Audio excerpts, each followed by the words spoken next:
My family moved to Memphis, Tennessee when I was 5 years old. And I cried all the way there because I wanted to stay with my mama. It's 1949, and Myra Brown is saying goodbye to her extended family in rural Louisiana. My daddy got a job as a lineman in Memphis.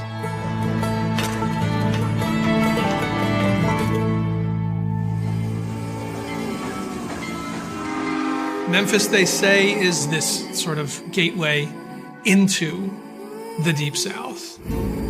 It really became this meeting point between white and black music, between country and early sort of rockabilly, hillbilly music, and African-American music, gospel, and R&B. And the focal point for Memphis music at that time is Sam Phillips and Sun Records. Myra's dad, J.W., is a bass player, and he's quick to discover that Memphis is an epicenter for a new kind of music, rock and roll.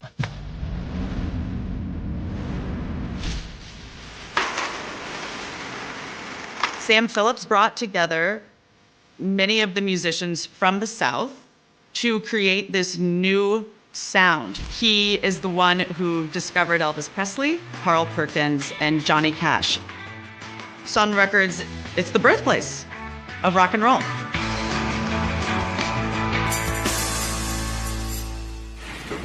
When J.W. suffers a serious electrical accident at work, he gets a large settlement. It's the catalyst for a career change. My daddy said, I'm going to go to Louisiana and find my cousin Jerry and see if he'll come to Memphis and we'll put together a band. He said, I've heard how great he is on the piano, how talented he is. Only 21 years old, Jerry Lee Lewis has already been married twice. The first time when he was 16. In the South, people got married young, that they started having kids really young, and that then they had a lot of them. That's the story of the Lewis family. Jerry Lee now lives with his second wife, Jane, in Faraday, Louisiana. Daddy found Jerry working at a little dive called the Wagon Wheel. Daddy went over and introduced himself and said, I would like for you to stay at my house as my guest. I'll take you to Sun Record, introduce you to Sam Phillips, and let's see about getting a contract. The phone rings, and I'm this 12-year-old kid. The man says, can I speak to J.W.? I need to get directions to your house. Jerry came in, and he was wearing a red plaid shirt. He had a haircut that was way too short because his ears stuck out. And he just looked like nothing special. But then he started playing the piano and immediately got my attention. It was like we were all mesmerized because he was just so good on the piano. My opinion changed drastically of him. His haircut didn't matter anymore. I was 3 years old when he moved in our house. They practiced in the living room for a while, and his hands were so fast, it was just like they were in double motion. It was like he had four hands. It was just hard to believe that he could play it like that. And the man was a great musician. Then Daddy took Jerry to Sun Records and had him audition. And that's how it all began. His first record was End of the Road and Crazy Arms. One day in the studio, my daddy said to him, Jerry, play that Shakin' song. Because when they were traveling and doing shows, Jerry would do that song and the audience would just react like crazy. And that was Whole Lotta Shakin'. The first time Sam heard it, it was like, this is it, you know. Myra has just turned 13 when her dad and Jerry fly to New York with their band to make their debut on live national television.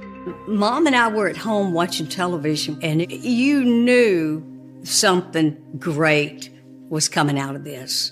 Come on over, baby. Whole lot of shaking going on. guess seeing him on Steve Allen's show, he rose in my mind, to a higher level. It is safe to say that the overwhelming majority of the network TV viewing audience would never have seen anything like Jerry Lee Lewis before in their lives. Oh, shake, baby. You can shake one time for me. And for a young girl growing up in the South, just the notion that you would know somebody who would be on television was almost beyond imagination. I was 13 years old. He became a little god in my mind and in a lot of people's mind at that time. And when a whole lot of shaking hit, they went up to $10,000 a show. And this is in the 50s. That's a lot of money.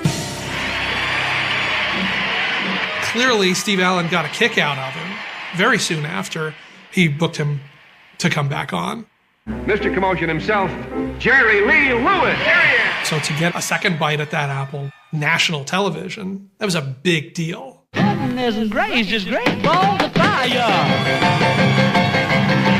As Jerry's fame skyrockets, his marriage falls apart. He knew what time school let out, and he would go up there. He'd say, hey, you want to go get some ice cream? And he always knew I wanted to go get ice cream. Jerry and I, we would go to a movie after dinner or something like that. I thought he was being nice to a kid. I thought it was that kind of thing. Like pat the kid on top of the head or something. I was idolizing Jerry and looking up to him and thinking he's this great big star. What I didn't know was that he was falling in love with me. Myra's parents had no idea that Jerry Lee was wooing their daughter. They knew the two had fun together. They knew they were friends, but it truly didn't occur to them that this older man would try to have a relationship with their child. After supper or something, we'd drive up to the A&W or whatever it is. And Jerry would kiss me. At first, I didn't know what to think about that. I mean, it was nice, but I was confused. I was like, I'm 13 years old. So it really messes with your mind. You don't understand what's going on. But you don't want it to stop either, because it was you liked it. But that's how our relationship was. Jerry never asked Myra to get married, per se. He got the marriage license by taking this older friend, I think she was in her 20s as well, to the courthouse and having her sign Myra's name to the license. Nobody questioned it. Apparently, they didn't ask for ID back in those days. And Jerry came back home. He said, come outside, I'm going to show you something. So he pulled this paper out, and I looked at it, and it said, marriage license. And I looked at it, and I said, you mean we're married? And he said, no. We're not married. We're going to get married. And I said, what? And he caught me by my arm, and he turned me around, and he said, Myra, I love you, and I want to marry you. And I think I just melted, I think it just, and I told him, and I said, no, I love you too. I said, but I'm still too young. This is crazy. I think Jerry Lee was a predator. He wanted somebody he could mold into whoever he wanted. Myra was a good, dutiful girl, and so she was an easy mark for him.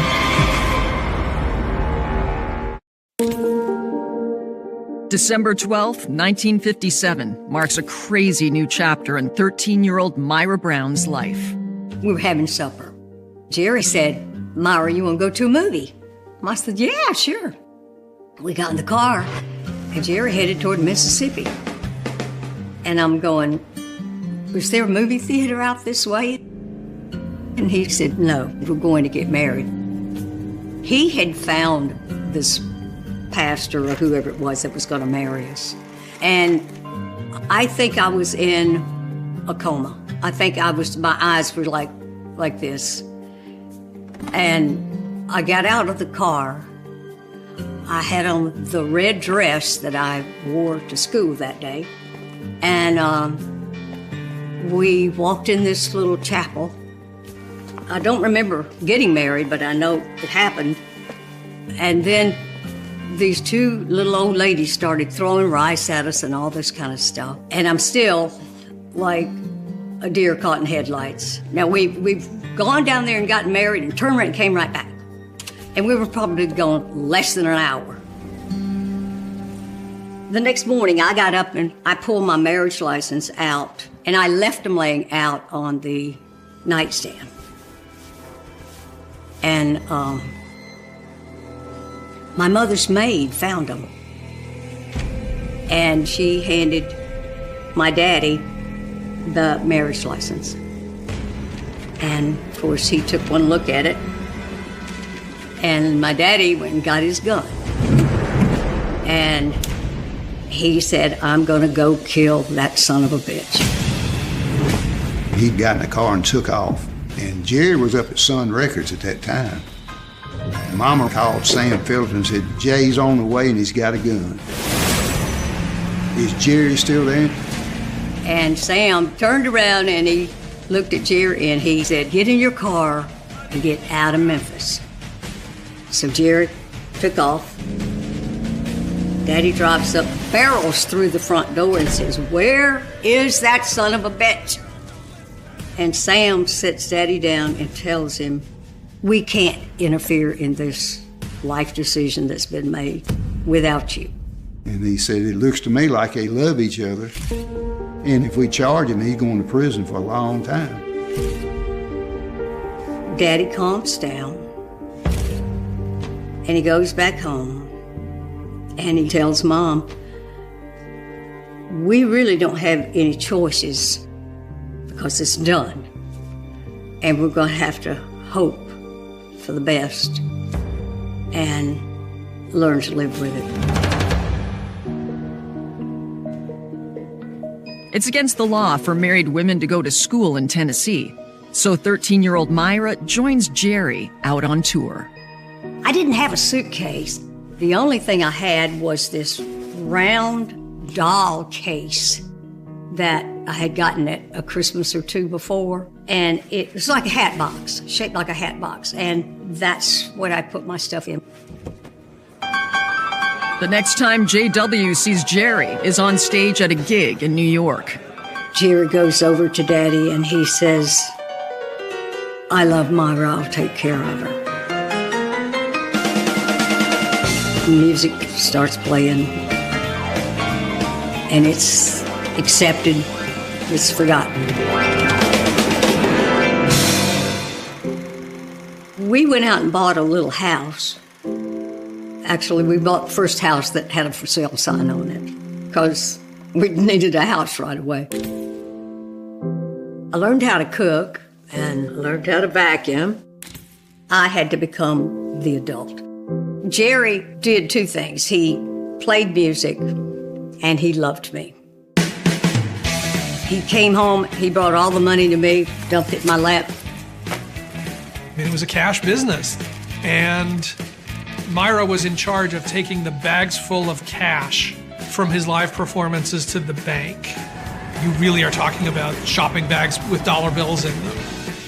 The notion that she was a central piece of keeping the Jerry Lee Lewis business going as a young teenager, as a girl, is pretty wild. The first few months of 1958 tick by, and Jerry's star continues to rise. It was a time that had never happened before, never will happen again. And the reaction of the public and the audience that made me kind of gasp. Like, look at how these people are just going berserk about him. There for a while, he was the top dog, because they had the top songs in the world.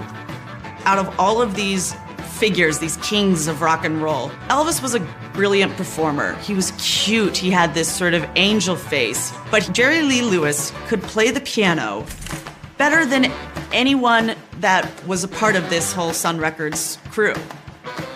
And Jerry Lee Lewis was fun. And fun was a huge part of the birth of rock and roll. Private Elvis Presley makes this a VIP event. But the rock and roll star, wearing medals for carbine, pistol, and tank gunnery marksmanship, is modest as can be. When Elvis is drafted into the Army, Jerry Lee is poised to become the new king of rock and roll. And then they booked a big tour for Jerry in Europe in May of '58. Elvis never went to England. Elvis never formed off of United States soil. So for one of those first-generation rock and rollers to make that trip and go over to England was a big deal. The tour will be a surefire success if Jerry will heed the advice of Sam Phillips and not do one thing. Don't bring Myra on tour with you. Don't bring her to London. And he ignored all of that good advice. His ego, I think, stood in the way. He just thought he was untouchable. I didn't even know that Jerry had been warned. And he said to them, either she goes or I don't. And I think Jerry intimidated him and said, don't you talk to her. Leave my wife alone. Myra, her brother Rusty, and their mom Lois accompany the band to England. When we got there, they were standing there at the airport and, people just wanted to see everybody, because we were the biggest celebrities there was at that time. The press was going to come on the plane and see Jerry and interview him. So I got off, and I'm walking around in the airport, and a man comes up to me, and he says, who are you, miss? You got off that plane, didn't you? And I said, I'm not anybody. He said, well, who are you? And I said, I'm Jerry's wife. And the guy asked me how old I was, and I said, I'm 15. I figured I could lie a little bit. His face lit up like a Christmas tree, and he took off. I had no idea. I was talking to a reporter. And I'm clueless that there could be a problem. I wish that somebody would have said, if people find out Jerry's married to a kid, it ain't gonna be pretty. Myra, you're a bomb.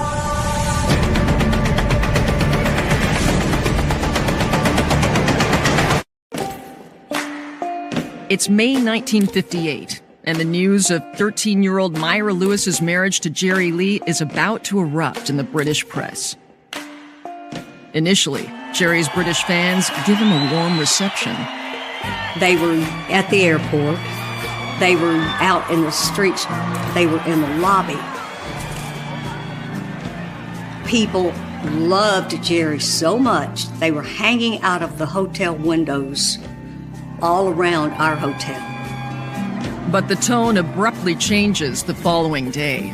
The reporter followed up, figured out Myra was 13, figured out she was his cousin, and that Jerry Lee Lewis wasn't actually even divorced from his second wife yet. This was a bombshell. The next morning, the news media said, Jerry Lee Lewis is here with his child bride, Myra. He's a pedophile, he's a bigamist, he's a liar and a fraud. There's a call to boycott the shows, and very quickly, Jerry Lee finds himself playing to half-empty theaters where people are heckling and booing him. And they went after Jerry Lee. They went after Myra. She was in the car with her mother and her little brother. The paparazzi surrounded the car, and they were shaking it so violently, they thought the car was going to be turned over. And Scotland Yard came to the hotel and told us, we can't guarantee your safety. They end up coming back to America, where they hoped it would blow over, but nothing blew over. Why did you leave? Well, I don't answer those questions, sir. My manager might knock my head off or something. That one event turned our life upside down and changed the direction of everything.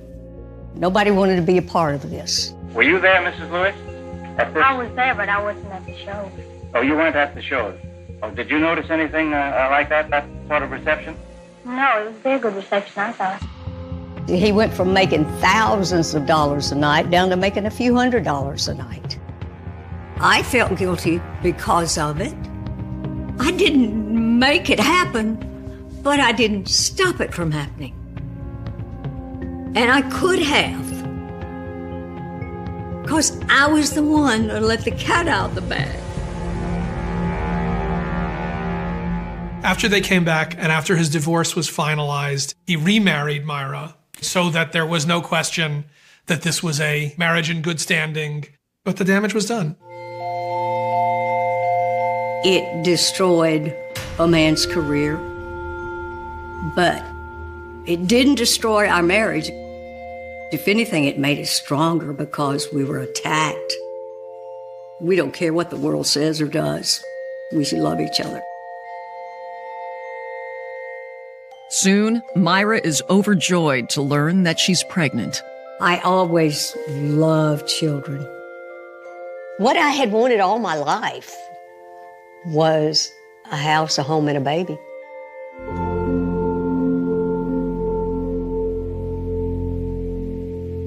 But a few months into her pregnancy, Myra is forced to leave her home. Jerry wasn't having the income that he had, and he was the sole supporter of his mother, father, and 2 sisters. So my house got shut down, not theirs. And I had to go live with them in Faraday, Louisiana. It was not comfortable because they resented the fact that Jerry married me. It was not a fun situation to live in the house with those people. One day, Jerry walked into the room and he reached down and he picked up my typewriter and he held it above his head like he was going to slam it down on me. And I looked up at him and it's like, what happened? And he threw it on the floor. And he said, one of his sisters, Linda Gale, told me that she was with you the other day and y'all were driving down the road and you were smoking a cigarette and flirting with a sailor. Neither one was true. The only reason she would tell him that was to make him mad at me.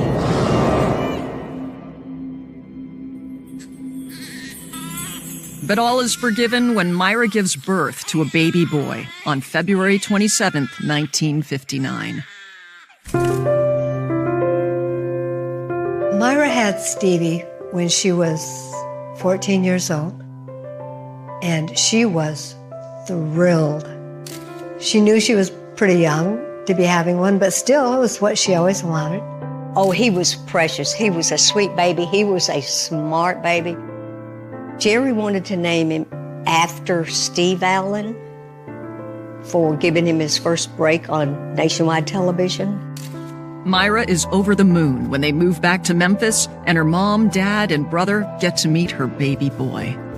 It was great because it was like I had a little brother, you know, because I was with him all the time. And, you know, and she was a great mama.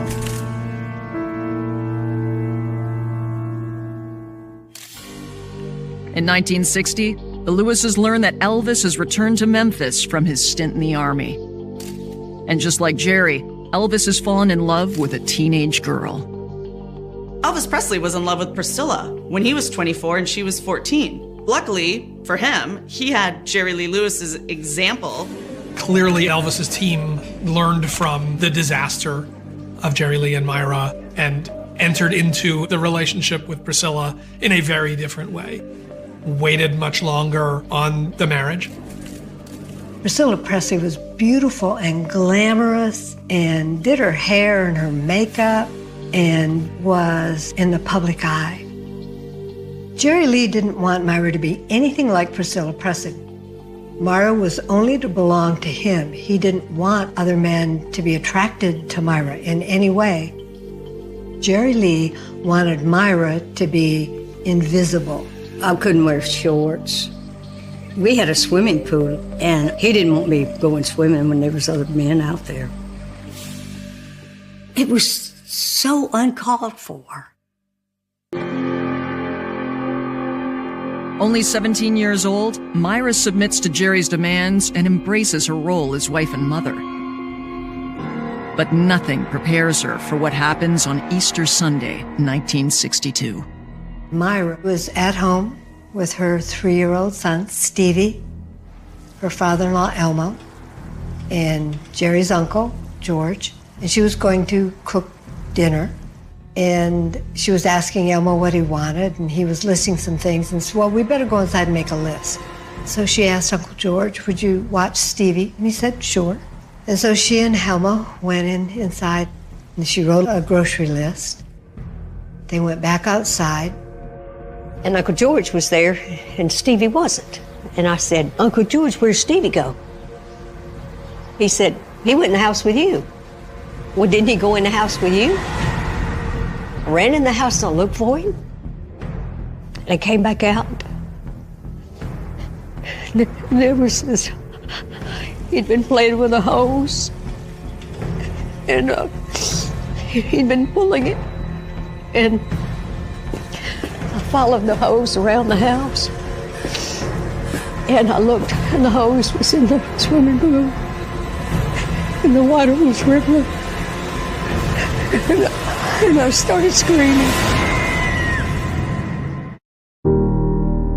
Myra Lewis is 17 years old when her 3-year-old son drowns in a tragic accident. Myra remembers almost nothing between the incident at the pool and the funeral. What she remembers is Jerry Lee picking her up off of Stevie's grave. She was lying on his grave and wouldn't leave because she wouldn't leave her child alone. I was so heartbroken over losing Stevie. I mean, it was the most God's awful thing could happen to any human on this earth. There were times when she didn't want to go on. She didn't know if she could live without her baby, without her child. And then she got pregnant again.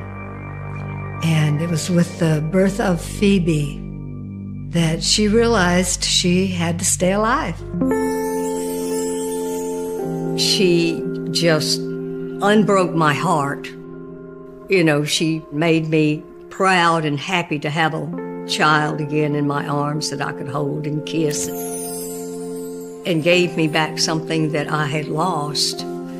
It was a welcoming, wonderful thing that happened.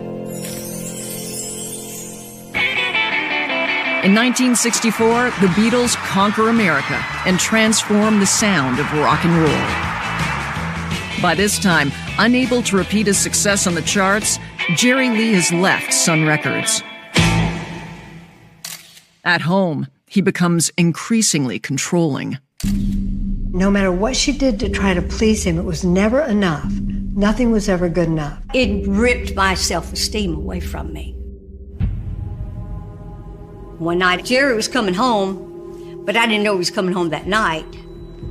He said, I'm hungry, you got to fix me something to eat. Okay. When a neighbor had made some spaghetti sauce for me, and I walked by him and he said, this don't taste like your spaghetti. And I said, Bonnie made it and gave it to me. And he said, what? And he picked his tray up and threw it at me. Jerry's bad behavior continues, even when he starts making a comeback in a new genre in the 1960s. We're gonna play this old piano after I'm not here. He never returns as a rock and roll star, but eventually moves into a much more straight-ahead country style. When country music kind of became outlaw country and was more sort of open to rebellious figures, they welcomed Jerry Lee Lewis. I started playing with him a lot and then went full time with him later on, after I got out of high school. When Another Place, Another Time shoots up the country charts in 1968, Jerry's career is on the ascent. Jerry went from a little bit of success to more success to really being one of the most successful recording artists in the country music community by sort of the end of the 60s. Jerry's second chance at fame is not enough to right his failing marriage. When the good times came back for Jerry's career, things went to hell quickly. Jerry would turn into Jekyll and Hyde. Mid-afternoon, when Jerry was gone and going to play a show that night, I'd talk to him. And he'd say things like, "Hey, babe, what you doing?" Da-da-da-da-da. We'd just chit-chat, normal. After the show, I could get a phone call from him.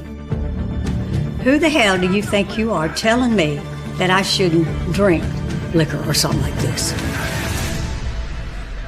The next morning, Jerry would wake up and call me and say, "Hey, babe, what you doing?" Jekyll and Hyde. Jerry Lee, while he was on the road, began taking drugs, and Myra noticed a drastic difference in him. He would just be totally out of control, accusing her of cheating on him while he was out of town, which was totally not Myra. He had no evidence whatsoever. He was just high on drugs. I would imagine Myra feeling completely overwhelmed and confused. These were prescription pills, they were sort of like performance enhancers. They were marketed from doctors. There wasn't the knowledge that we have today. He became a raw nerve, yelling, screaming. Jerry Lee Lewis had a terrible temper and a lot of conflict, but you take all of that and then you combine it with amphetamines and booze and sleeplessness, it's like pouring lighter fuel on a fire. Yeah, he slapped me. Yeah, he did. That's what he would do to people. He'd slap them in the face. But when he slapped me, I would end up on the floor because the force was too hard. Then, 12 years into her marriage, Myra gets a phone call that will ultimately destroy the relationship. Jerry Lee has been living a double life. I just fell apart. I couldn't take another day of it.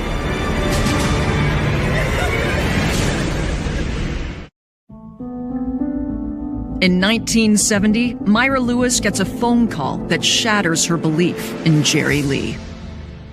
The anonymous phone call was that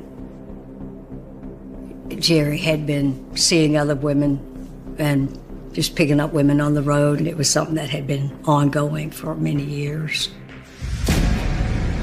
In fact, he had started cheating on her only 11 months after they first got married. Myra is devastated. She runs down to her local church to seek solace. I knelt down at the altar and I was crying so hard that I was not even able to say a word. But that was the moment of knowing without a doubt that this was not the man I was going to spend my life with. This was not what I bargained for. I think maybe in my heart I knew that it wasn't reasonable that a man goes out and plays music and drinks and takes drugs and there's women throwing themselves at him. It's not reasonable to think he's not gonna take advantage of that. But I could, because he told me he didn't. And when I realized that it was a lie, and it had been a lie for a very long time, I knew there was no going back. Jerry is out of town. By the time he gets home, Myra and Phoebe have moved in with JW and Lois. Jerry was continuously calling me, want me to come back to him and all this kind of stuff. And I went over to the house to get something, and I went in and I was in the den and I heard somebody going, "Get her out the window." Jerry was in our bedroom with a girl in his bed. And I walked in there and said, "Oh, no, yeah, you miss me and you love me and you want me back, right? And this is what you're doing, laying in my bed with another woman." So I mean, I'd been gone 2 or 3 days. He begged her to come back, but she wasn't falling for it. And that's when she got that apartment. And I went over and stayed with her while she was staying there, and they was getting her divorce. I was asleep, and I heard glass break. And I ran down the stairs, and it was Jerry. He was trying to come through the window. Jerry saw me, and I said, "What do you think you're doing?" And he said, "I just need to talk to Myra so you don't talk to her coming through the window." I was married at 13, divorced at 26. Half of my life was spent with Jerry. The leaving, of course, was hard. She had no education. She wasn't going to have any money because Jerry Lee didn't manage money well, and whatever they had, it was spent whenever he made it. She did get some child support as long as she would go beg for it. Jerry did see Phoebe on a regular basis. Myra always felt absolutely certain that keeping that relationship between the father and daughter was an important thing to do. Myra relocates to Atlanta, Georgia. But as she starts to rebuild her life, Jerry starts to unravel. He's arrested for driving under the influence several times. I was taking a lot of pills at the time, you know. And nobody had mentioned it to me or said anything about it. And I didn't know that I was in that bad a shape. Jerry has numerous weapons violations and accidentally shoots his bass player while drunk.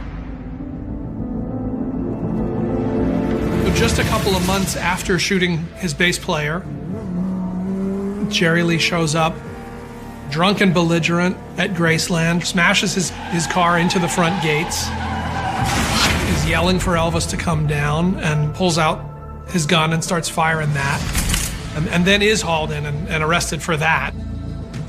That was the next example of chaos. That was kind of around the same time when I decided to go into real estate. I'm here by myself. I've got a child to raise. What do I want to do? She went back to school, got her GED. She then got her real estate license and eventually her broker's license. Myra was very successful in real estate in Atlanta, Georgia. I was in the President's Club every year. I was $1 million producer, and I loved every second of it. She worked for Richard Williams. She was an agent in his firm. He was a divorced man, and she admired him immensely. And after 4 years, one day, he asked her to lunch, and the sparks flew, apparently, because they ended up getting married.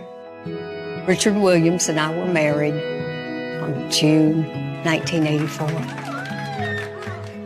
He's a gentleman. He's kind. He'll do anything in the world for me. He vacuums. I have somebody I can take care of and somebody that I know is going to take care of me. And it took a long time to get to it all, but it's been what I want. After Myra's marriage to Richard, most news of Jerry continues to be troubling. There are a series of marriages, many of which just end in terrible and tragic or suspect circumstances. One wife dies under very sketchy circumstances that, as reporters investigate, point toward his guilt and culpability in her death. And none of this is ever, in any serious way, investigated or explored by the authorities. Really, sincerely, I would like to say one more time what a great honor it is to be back in London, England. I feel like this is home to me, you know. Well, this is where I first come over and I brought my little 13-year-old cousin with me. Remember that? He was widely celebrated. He was inducted in the Rock and Roll Hall of Fame in the first class. Jerry Lee also was very distinct within that first generation of rock and roll. First of all, he stayed alive longer than the rest of them, but Jerry Lee Lewis was also in a class of his own when it came to bad behavior. But then what's behind that is this remarkable woman who took something from that, who took something beyond just being scarred by it and, was able to turn her life into something else. I mean, there's been so many blessings and so many good things and so much good spread through our life that you got to focus on that. I'm happy with myself right now. I'm happy with what I've got. I've learned some tremendous lessons about life. And if I had to do it all over again, I'd probably do it all over again. The sweltering heat of Houston, Texas, in the summer of 1983 was oppressive, a thick blanket of humidity that seemed to amplify the restless energy of a city caught between booming prosperity and a sprawling, gritty underbelly. Beneath the towering glass skyscrapers and the veneer of the booming oil economy, there existed a shadow world. This was a world governed by desperation, fueled by narcotics, and populated by individuals who had slipped through the cracks of a society that was moving too fast to notice their descent. In this subterranean layer of the city, life was often cheap, and the decisions made in the hazy twilight of drug-induced stupors carried permanent, devastating consequences. It is within this dark intersection of addiction, vengeance, and unparalleled brutality that we find one of the most polarizing and gruesome criminal cases in the history of the American justice system. The events that transpired in the early morning hours of June the 13th, 1983, would not only leave two innocent people dead in the most horrific manner imaginable, but would also ignite a fierce, decades-long national debate regarding the ultimate punishment, the capacity for human redemption, and the execution of female offenders in the state of Texas. To comprehend the sheer magnitude of the horror that unfolded, one must first confront the visceral reality of the weapon used. When we think of modern violence, we often imagine the sterile detachment of a gunshot, a sudden, tragic end brought about by the mere pull of a trigger from a distance. Even a knife attack, while intimate and violent, is unfortunately common in the annals of true crime. However, the weapon chosen on this humid June morning was a heavy, rusted pickaxe, an implement designed for breaking solid stone and hard earth. A pickaxe is a tool that requires immense physical exertion to wield, demanding that the user raise it high above their head and bring it down with the full force of their body weight and gravity. It is a tool of manual labor, not a weapon of opportunity. To use such an instrument on another human being is to engage in a level of intimate, exhausting, and deliberate savagery that defies basic human comprehension. The fact that this heavy tool was swung not once, not twice, but 28 times into the flesh of a defenseless victim speaks to a well of rage and a complete detachment from reality that is profoundly terrifying to consider. The victims of this monstrous act were Jerry Lynn Dean, a 27-year-old man, and Deborah Thornton, a 38-year-old woman. Jerry Lynn Dean was simply resting in his own home, a place that should have offered sanctuary and safety from the unpredictable streets of Houston. He was a man who had his own life, his own struggles, and a history of personal disputes, but nothing that could ever warrant the violence that was about to descend upon his doorstep. Deborah Thornton's presence in the apartment that night adds a layer of profound, senseless tragedy to the narrative. She had only just met Jerry Lynn Dean on that fateful evening. She was an unintended casualty, a woman who simply found herself in the wrong place at the absolute worst possible time, hiding terrified beneath a blanket when the chaotic violence erupted. Neither of them could have anticipated that their lives would be extinguished in a flurry of blows from a pickaxe, their final moments defined by unimaginable terror and agony. Their identities and their humanity were violently stripped away, leaving them as the centerpieces of a macabre crime scene that would haunt the responding investigators for the rest of their lives. On the other side of this tragedy were the perpetrators, individuals whose lives had been entirely consumed by the chaotic vortex of heavy drug addiction. At the center of this narrative is Carla Faye Tucker, a 23-year-old woman whose life had derailed long before she ever picked up that terrible weapon. Her trajectory was a downward spiral that began in her early adolescence. By the age of 14, she had already dropped out of school, abandoning any prospect of a normal education or a stable future. Without a foundation, she was swiftly swept into a life characterized by severe substance abuse and prostitution. This was not a life of glamorous rebellion, but one of grinding, desperate survival, dictated by the relentless need to feed her addictions. The substances of choice were powerful synthetic drugs, primarily PCP and methamphetamine, chemicals known to induce paranoia, severe agitation, and a complete detachment from moral and logical reasoning. Over the years, the constant influx of these narcotics eroded her inhibitions, replacing any innate sense of empathy with a volatile, unpredictable impulsivity. She existed in a constant state of chemical alteration, moving from one fix to the next, her perception of reality increasingly distorted by the toxic cocktail flowing through her veins. Beside her was Danny Garrett, her 37-year-old boyfriend, a man deeply entrenched in the same destructive lifestyle. Together, they formed a volatile partnership fueled by shared addictions and a mutual disregard for the boundaries of law and basic human decency. They were two individuals caught in a localized storm of their own making, driven by the immediate, base desires dictated by the drugs they consumed. The dynamic between them was toxic, a codependent relationship where the worst impulses of one were enabled and amplified by the other. In the days and hours leading up to the murder, this destructive synergy reached a boiling point. The pair had engaged in a prolonged, multi-hour binge of PCP and methamphetamine. For hours on end, their brains were flooded with these powerful stimulants and hallucinogens, stripping away the last remnants of their rationality and plunging them into a state of severe, drug-induced psychosis. It was within this frenzied, hyper-aroused state that a simple, petty grievance began to morph into a fatal obsession. The catalyst for the violence was almost absurdly trivial when compared to the catastrophic outcome. There was an existing personal conflict between Jerry Lynn Dean and Carla Faye Tucker, a mundane dispute that in a sober mind would have been resolved with words or simply ignored. However, through the distorted lens of a prolonged methamphetamine and PCP binge, this minor conflict was magnified into an unforgivable offense that demanded immediate and decisive retribution. The initial plan formulated by Tucker and Garrett was rooted in theft and petty revenge. They decided to break into Jerry Lynn Dean's apartment with the primary objective of stealing his personal motorcycle.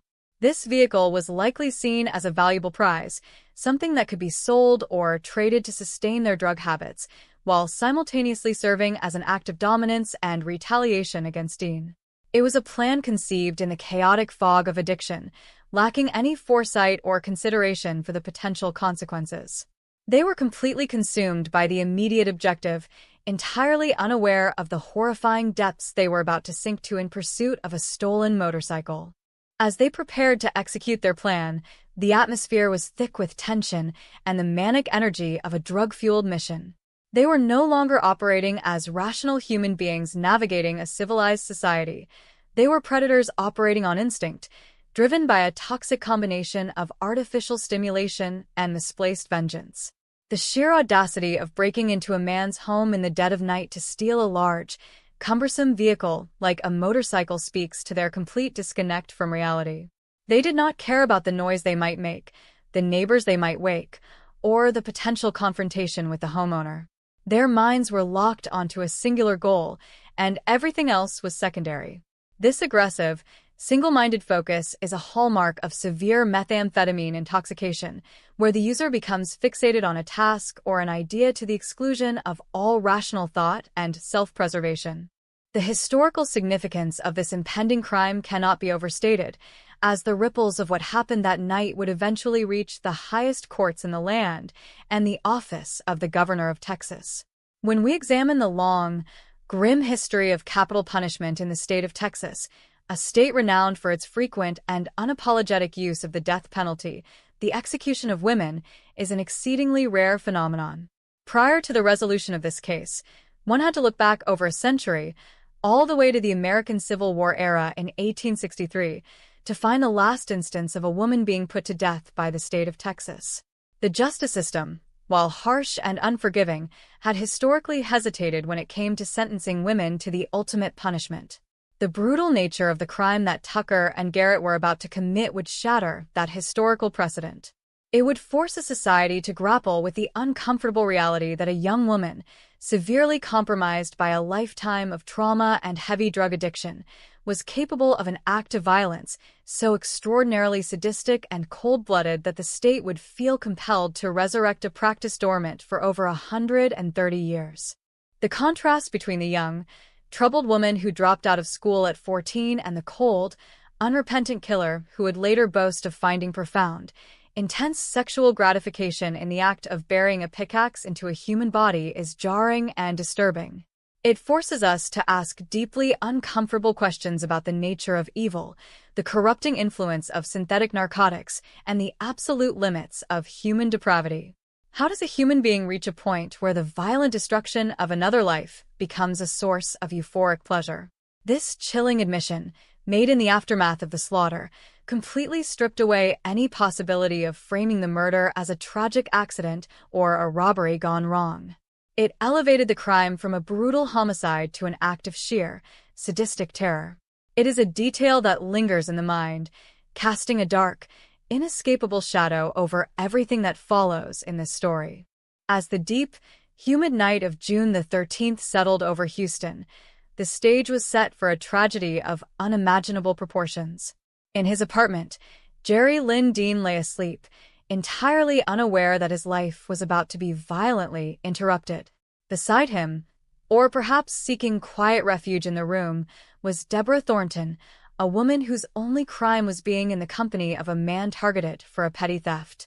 Miles away, but closing the distance with every passing minute, Carla Faye Tucker and Danny Garrett were riding a wave of chemical madness, their minds focused on a motorcycle and a petty grudge, carrying with them the tools that would soon turn a Houston apartment into an abattoir. The collision of these two vastly different worlds, one of quiet domestic rest and the other of roaring, drug-fueled chaos, was imminent. The heavy, rusted pickaxe leaning against a wall in the apartment would soon be transformed from a simple tool of labor into an instrument of historic, legendary cruelty. The impending hours would forever alter the lives of everyone involved, leaving a legacy of blood, legal battles, and a profound societal soul-searching that would define the American true crime landscape for decades to come. This is not just a story of a robbery gone wrong. It is an examination of the darkest corners of the human psyche, a journey into a night where all humanity was abandoned, and the relentless swing of a heavy blade echoed the absolute destruction of 4 lives. To truly understand the profound tragedy of what would eventually transpire in the early hours of June the 13th, 1983, it is absolutely essential to pause and examine the lives of the individuals who were drawn into this inescapable vortex of violence. The narrative of true crime so often rushes toward the morbid details of the incident itself, inadvertently reducing the victims to mere footnotes in their own demise. However, stripping away the sensationalism requires us to ground the story deeply in the humanity of those who are lost, and to comprehend the bleak, uncompromising reality of the perpetrators before they crossed the ultimate threshold. The city of Houston during this era provides a necessary canvas for this portrait. It was a sprawling, rapidly expanding metropolis defined by stark contrasts, where the gleaming wealth of the oil boom cast long, deep shadows over neighborhoods struggling with systemic poverty, transient populations, and a surging underground narcotics trade. It was within these shadows that the paths of 4 distinct individuals were destined to intersect with catastrophic results. At the center of the initial conflict was Jerry Lynn Dean, a 27-year-old man who was simply trying to navigate his life in the sprawling Texan city. At 27, an individual is typically solidifying their place in the world, transitioning from the turbulent uncertainties of youth into the more stable rhythms of adulthood. For Jerry, his apartment was meant to be a sanctuary, a private domain where the harsh realities of the outside world could be locked away. Like many young men, he had his possessions, his social circles, and inevitably, his interpersonal conflicts. The data indicates that a prior dispute had taken place between Jerry and Carla Faye Tucker.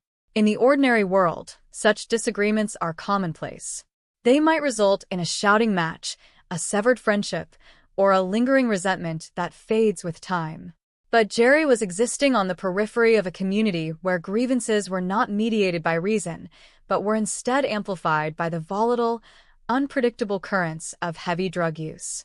The focal point of this animosity, the catalyst for the tragic invasion of his home, was his motorcycle. To Jerry, the motorcycle was likely a symbol of independence, a valuable piece of personal property, and a means of transportation. To the individuals fixated on him, it became a prize, a physical manifestation of a vendetta, and a target for a drug-fueled robbery. Jerry went to sleep that night completely oblivious to the fact that this petty, unresolved conflict was festering into a lethal obsession just a few miles away. The most heart-wrenching element of this entire narrative is the presence of Deborah Thornton.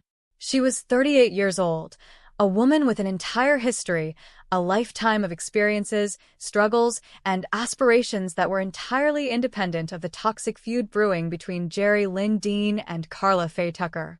The cruelest twist of fate in the story is that Deborah had only just met Jerry that very night. She was a guest, someone seeking companionship or a quiet place to rest, entirely removed from the perilous dynamics of Jerry's past interactions. When we consider the concept of being in the wrong place at the wrong time, Deborah Thornton's fate represents the absolute, terrifying extreme of that cliché. She was asleep, vulnerable, and completely defenseless in a stranger's apartment, entirely unaware that the walls around her were about to be breached by individuals possessing zero empathy and a total detachment from reality. Her identity was entirely unknown to the perpetrators as they plotted their break-in. She was a phantom in their calculus, an unintended variable who would ultimately pay the most horrifying price imaginable simply for choosing to sleep in that specific room on that specific night. The profound unfairness of her death demands our deepest empathy, serving as a chilling reminder of how fragile life can be when confronted with random, senseless chaos. To comprehend how such a targeted robbery could escalate into a scene of unimaginable butchery, one must look closely at the severely damaged psychology of Carla Faye Tucker. At the time of the murders, Carla was 23 years old, an age that chronologically suggests youth and the dawn of adulthood. However, her chronological age was a deceptive mask for a life that had been fundamentally broken for nearly a decade. Her descent began at the incredibly vulnerable age of 14, a time when a child should be entirely focused on education, emotional development, and finding their identity within a safe environment. Instead, Carla dropped out of school, severing her connection to the protective structures of society. Without an education, without guidance, and stripped of the safety nets that protect the young, she was rapidly consumed by the streets. The transition from a lost 14-year-old dropout to a 23-year-old sex worker heavily addicted to synthetic narcotics is a harrowing journey of perpetual trauma and survival. For 9 years, her existence was defined by the transactional nature of sex work and the desperate, relentless pursuit of chemical oblivion. The substances that fueled this existence were not mere recreational escapes. They were highly potent, destructive neurotoxins. The combination of phencyclidine, commonly known as PCP, and methamphetamine creates a devastating synergy within the human brain. Methamphetamine acts as a massive stimulant, flooding the nervous system with artificial energy, inducing severe paranoia, heightening aggression, and locking the user into a state of hyper-focused obsession. PCP, on the other hand, is a dissociative anesthetic. It completely severs the user's connection to physical pain, distorts their perception of reality, and drastically reduces their capacity for empathy or moral judgment. The chronic use of these two substances in tandem essentially dismantled Carla Faye Tucker's humanity, replacing her moral compass with a chaotic, chemical-driven impulsivity. When a person is deprived of normal developmental milestones and subjected to nearly a decade of severe substance abuse, the psychological architecture required to feel compassion or recognize the sanctity of human life completely collapses. Beside her in this descent was Danny Garrett, her 37-year-old boyfriend. The 14-year age gap between them highlights a deeply unequal and inherently toxic dynamic. Garrett was a man well into his adult years, yet he was equally trapped in the vicious cycle of heavy drug addiction. In relationships defined by mutual substance abuse, the individuals rarely pull each other back from the brink. Instead, they act as an echo chamber, validating and amplifying each other's most dangerous impulses. Garrett was not a stabilizing force for a young, severely traumatized woman. He was an active participant and co-conspirator in her destructive lifestyle. Together, they formed a volatile, isolated unit, entirely detached from the norms and ethical boundaries of conventional society. Their shared reality was a distorted landscape where the only imperatives were securing the next fix and satisfying their immediate, erratic urges. As the fateful night of June the 12th bled into the early morning hours of June the 13th, this toxic partnership reached a terrifying critical mass. The data confirms that Tucker and Garrett had been continuously consuming a cocktail of PCP and methamphetamine for many consecutive hours. This was not a casual evening of drug use. It was a severe, prolonged binge that pushed their already compromised minds into a state of full-blown psychosis. In the grip of this heavy intoxication, their perception of the world narrowed drastically. The prior, petty grievance Tucker held against Jerry Lynn Dean began to mutate in her mind, swelling from a minor annoyance into a massive, intolerable offense that demanded immediate action. The logic of the sober world, which would dictate leaving the matter alone or resolving it peacefully, was entirely inaccessible to them. The fixation settled on Dean's motorcycle. It became the tangible objective of their chemically induced rage. The plan they formulated was remarkably simple but fraught with immense danger, perfectly illustrating the lack of foresight inherent in heavy methamphetamine intoxication. They decided to leave their location, travel to Jerry Lynn Dean's apartment under the cover of darkness, break into his home, and steal the motorcycle. In their distorted reality, this was a perfectly reasonable course of action.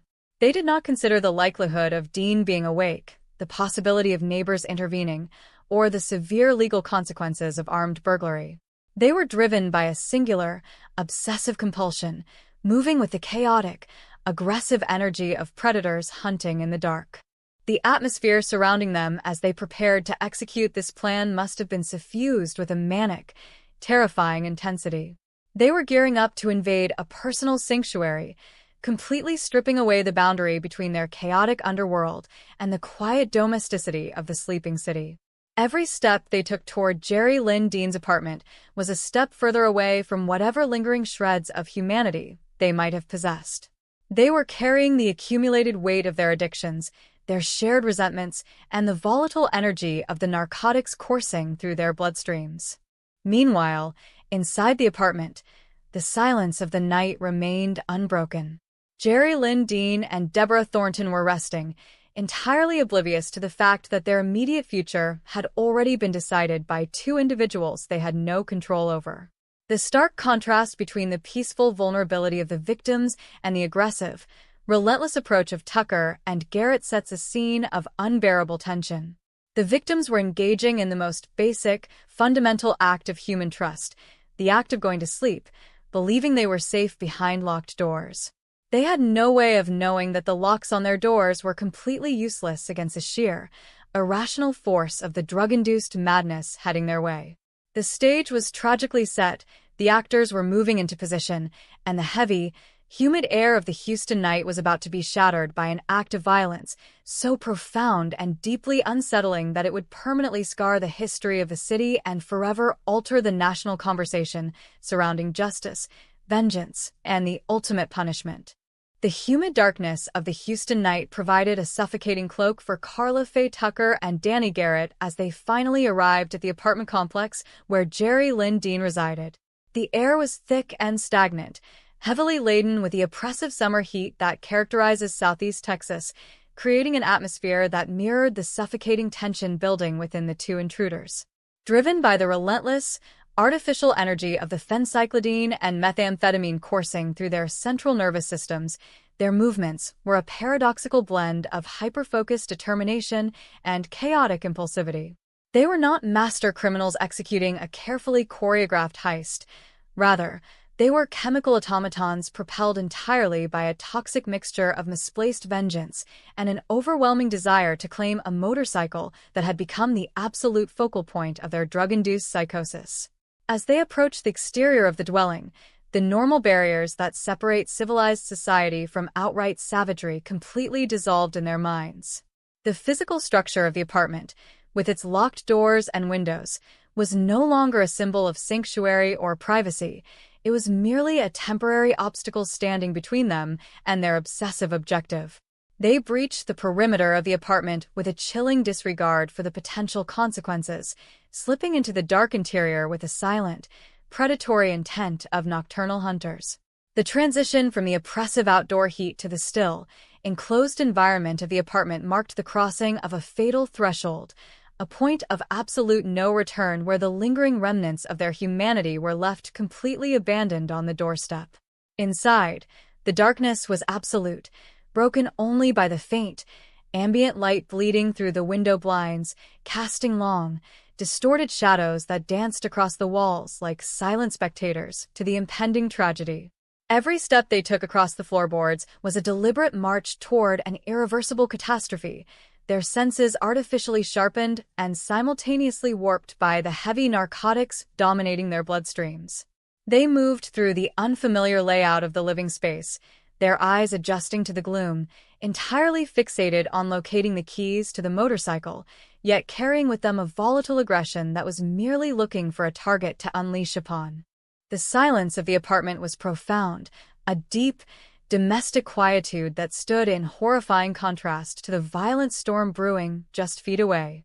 As Tucker and Garrett navigated the dark hallway and breached the threshold of the bedroom, they were met with the sight of Jerry Lynn Dean fast asleep, his breathing steady and rhythmic, completely surrendered to the vulnerability of deep rest. He was entirely oblivious to the fact that his private sanctuary had been violated by two individuals operating entirely outside the boundaries of rational thought and human empathy. It was in this incredibly fragile moment, suspended between the quiet peace of sleep and the erupting chaos of murder, that the situation escalated from a petty burglary into a scene of unspeakable butchery. Without a single word of warning, without any opportunity for defense or even basic comprehension of what was happening, the violence was initiated with terrifying suddenness. Danny Garrett, his mind severely compromised and his body surging with the aggressive energy of methamphetamine, advanced upon the sleeping figure. He wielded a heavy hammer, a blunt instrument of manual labor that he now repurposed into a weapon of devastating destruction. With a shocking lack of hesitation, Garrett raised the hammer high and brought it crashing down upon Jerry Lynn Dean. The sheer brutality of this initial assault was meant to be completely incapacitating, an overwhelming application of blunt force trauma designed to obliterate any possibility of resistance. The heavy steel of the hammer found its mark with sickening repetition, shattering the profound silence of the room and instantly transforming the peaceful sleeping quarters into a chaotic environment of blood and terror. The suddenness of the attack left the victim with no chance to process the invasion, plunging him instantly from the tranquility of rest into a nightmare of unimaginable agony and confusion as the relentless blows continued to rain down in the darkness. As Garrett relentlessly delivered his violent assault with a hammer, the already horrific scene was about to descend into a level of savagery that defies all logical comprehension. Carla Faye Tucker, standing amidst the erupting chaos, her mind completely severed from reality by the massive quantities of synthetic drugs, scanned the dimly lit room. Her eyes fell upon an object resting against the wall, an item that would forever become synonymous with this gruesome tragedy. It was a heavy, rusted pickaxe, a substantial agricultural tool designed for breaking solid earth and rock. The presence of such an implement in a bedroom is a strange anomaly, but in the hands of a severely intoxicated individual entirely devoid of a moral compass, it transformed into an instrument of legendary cruelty. The physical effort required merely to lift a pickaxe is significant, demanding the engagement of the entire upper body, yet Tucker, fueled by the unnatural adrenaline of her chemical state, hoisted the heavy wooden handle with terrifying purpose. She approached the bed where Jerry Lynn Dean was already suffering catastrophic injuries from the hammer attack. Instead of stopping her partner or fleeing the scene of the escalating violence, Tucker actively joined the slaughter with an enthusiasm that borders on the demonic. She raised the heavy iron head of the pickaxe high above her own shoulders and brought it swinging down with the full, devastating force of gravity and her own body weight. The heavy, rusted blade struck the victim, inflicting catastrophic, penetrating trauma that went far beyond the blunt force of the hammer. She did not strike just once. She established a horrific, exhausting rhythm, lifting the heavy tool and burying it into the flesh of the defenseless man repeatedly. The physical exertion required for such a sustained attack with a heavy implement is immense, yet the narcotics effectively blocked any sensation of fatigue, allowing her to continue the brutal assault long past the point where a sober human being would have collapsed from sheer physical and psychological exhaustion. This was no longer just a murder. It was a total, violent obliteration of a human life, an act of sheer overkill that spoke to a dark, bottomless well of chemically induced rage. The chaotic flurry of violence eventually brought the attack on Jerry Lynn Dean to a fatal conclusion, leaving his battered body motionless on the blood-soaked mattress. For a brief, agonizing moment, the frenzied motion in the room ceased, and an eerie, heavy silence descended upon the blood-spattered walls, broken only by the ragged, labored breathing of the two perpetrators. It was in this terrifying pause, as the dust and adrenaline momentarily settled, that a new, even more horrifying realization dawned upon Tucker. Beneath the rumpled, stained blankets on the far side of the bed, a slight, trembling movement betrayed the presence of another living soul. It was Deborah Thornton, the 38-year-old woman who had the tragic misfortune of being in that apartment on that specific night. Throughout the deafening, catastrophic violence that had just claimed the life of the man beside her, Deborah had remained frozen in absolute, paralyzing terror, desperately hiding beneath the covers in a futile attempt to render herself invisible to the monsters tearing apart the room.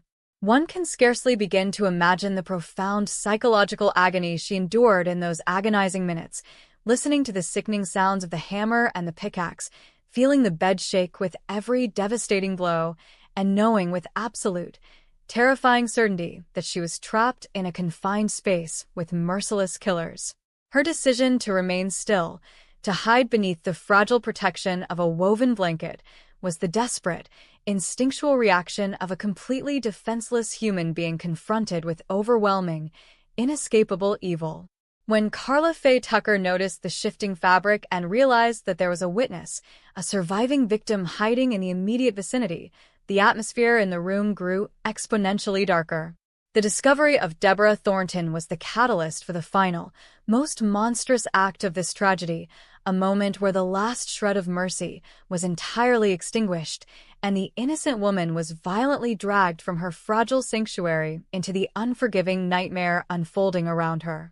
Without a single moment of hesitation, without any consideration for the fact that this woman was completely unknown to her and entirely disconnected from the petty grievance that had initiated the burglary, Carla Faye Tucker directed her monstrous attention toward the trembling figure beneath the blankets.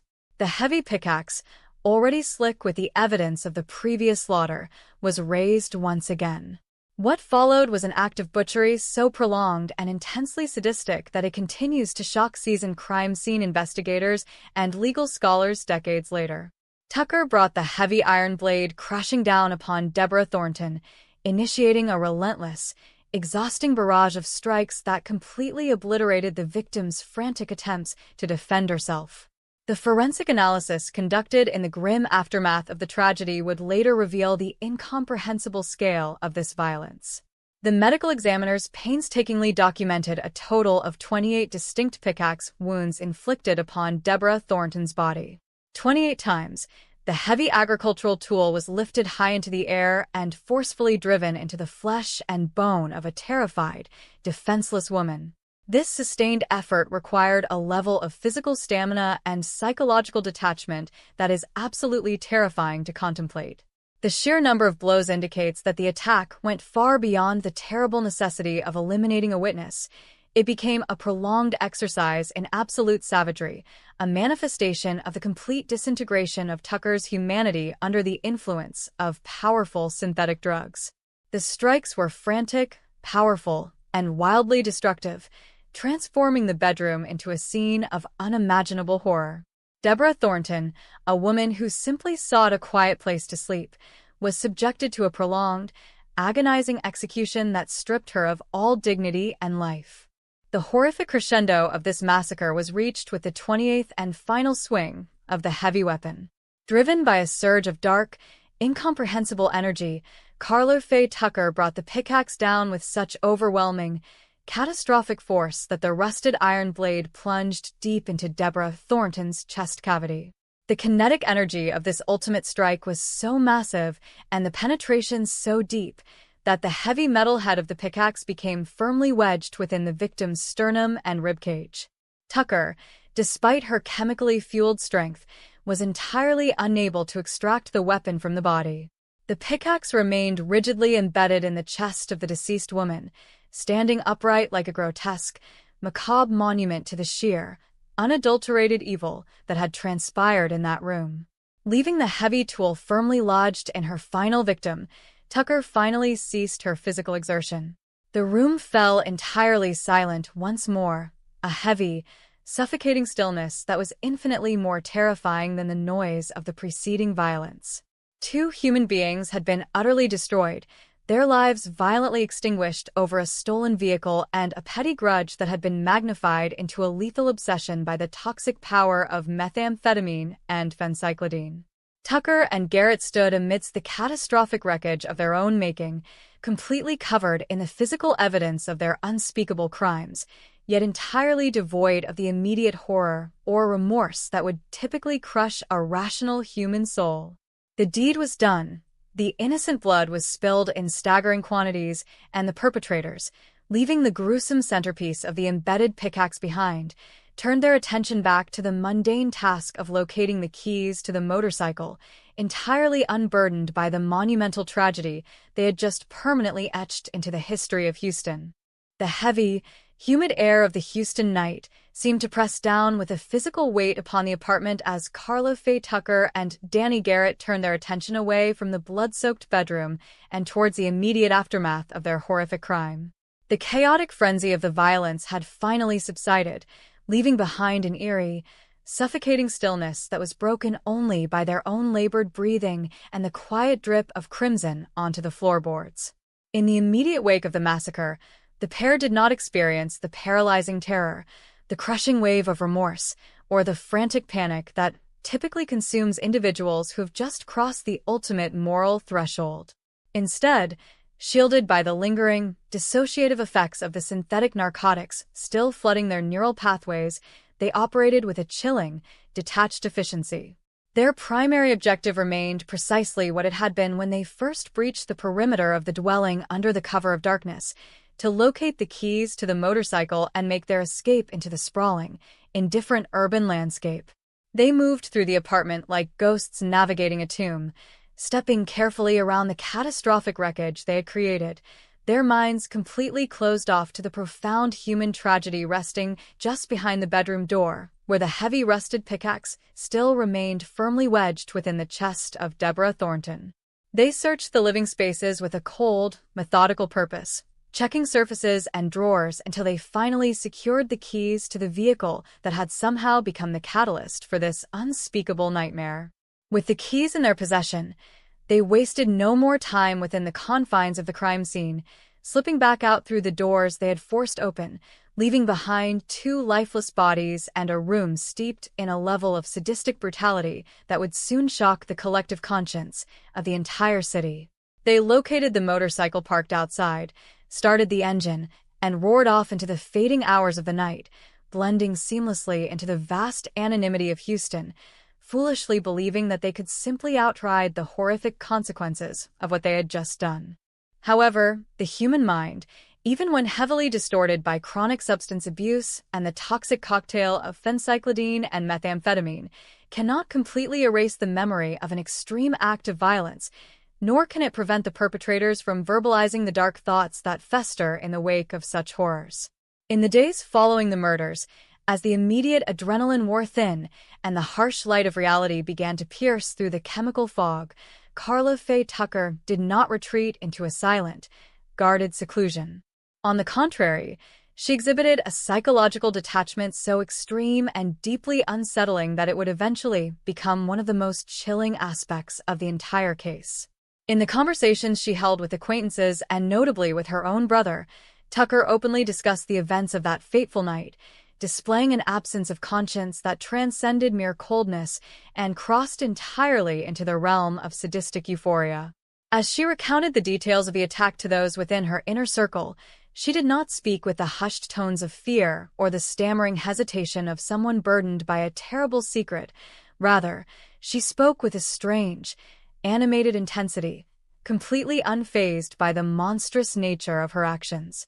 It was during these reckless communications that she uttered the words that would instantly cement her infamy, a statement so profoundly disturbing and devoid of basic human empathy that it would reverberate through the courtrooms and shock the public imagination for decades to come.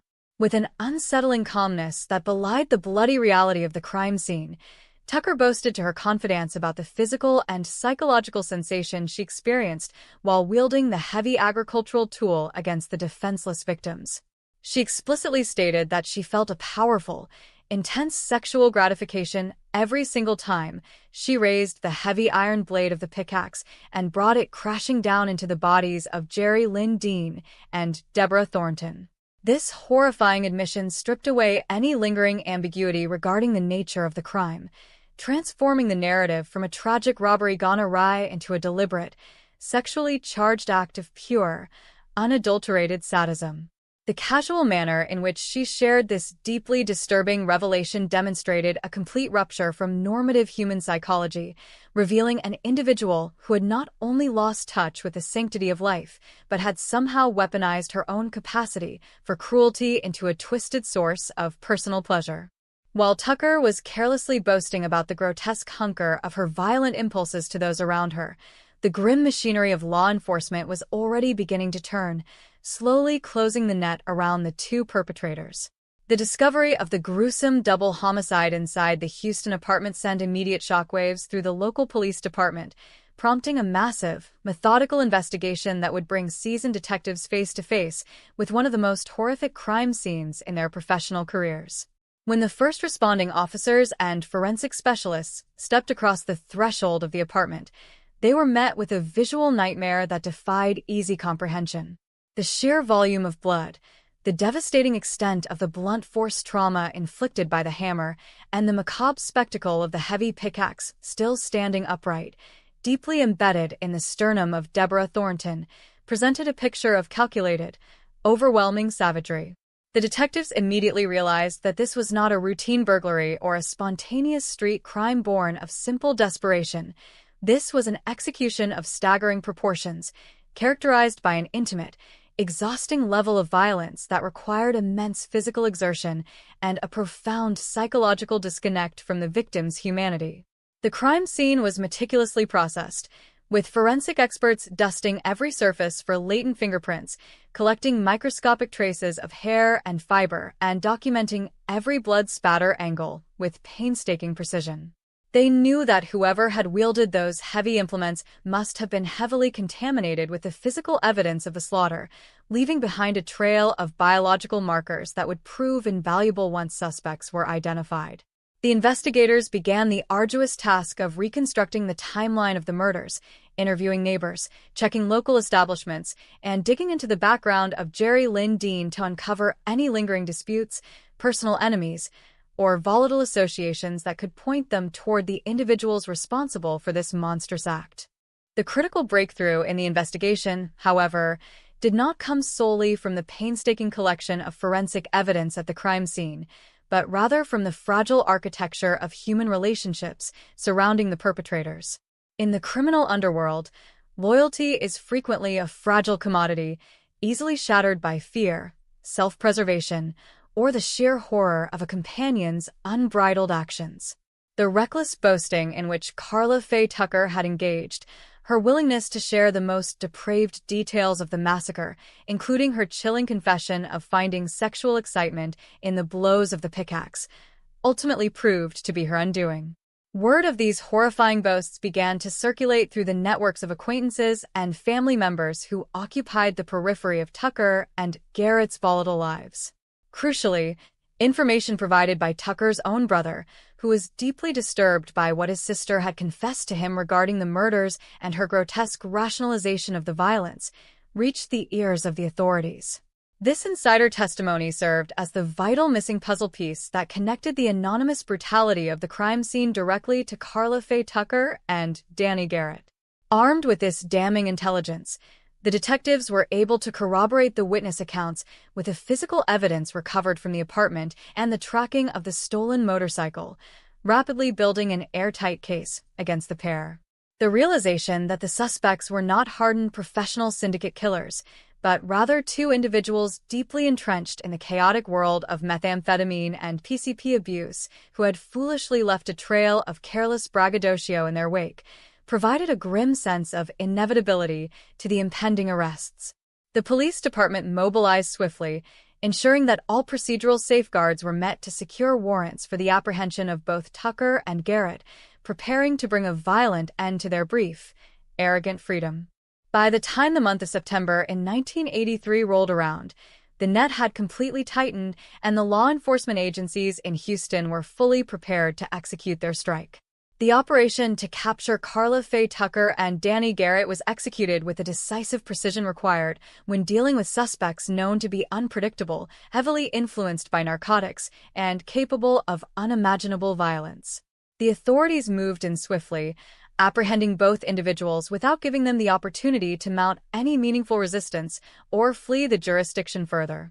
The contrast between the arrogant, boastful demeanor Tucker had maintained while recounting her sadistic exploits to her acquaintances and the stark reality of finding herself handcuffed and facing the full weight of the law was immediate and absolute. The illusion of power and invincibility that the synthetic drugs had provided during and after the massacre evaporated instantly, replaced by the grim confines of a police interrogation room.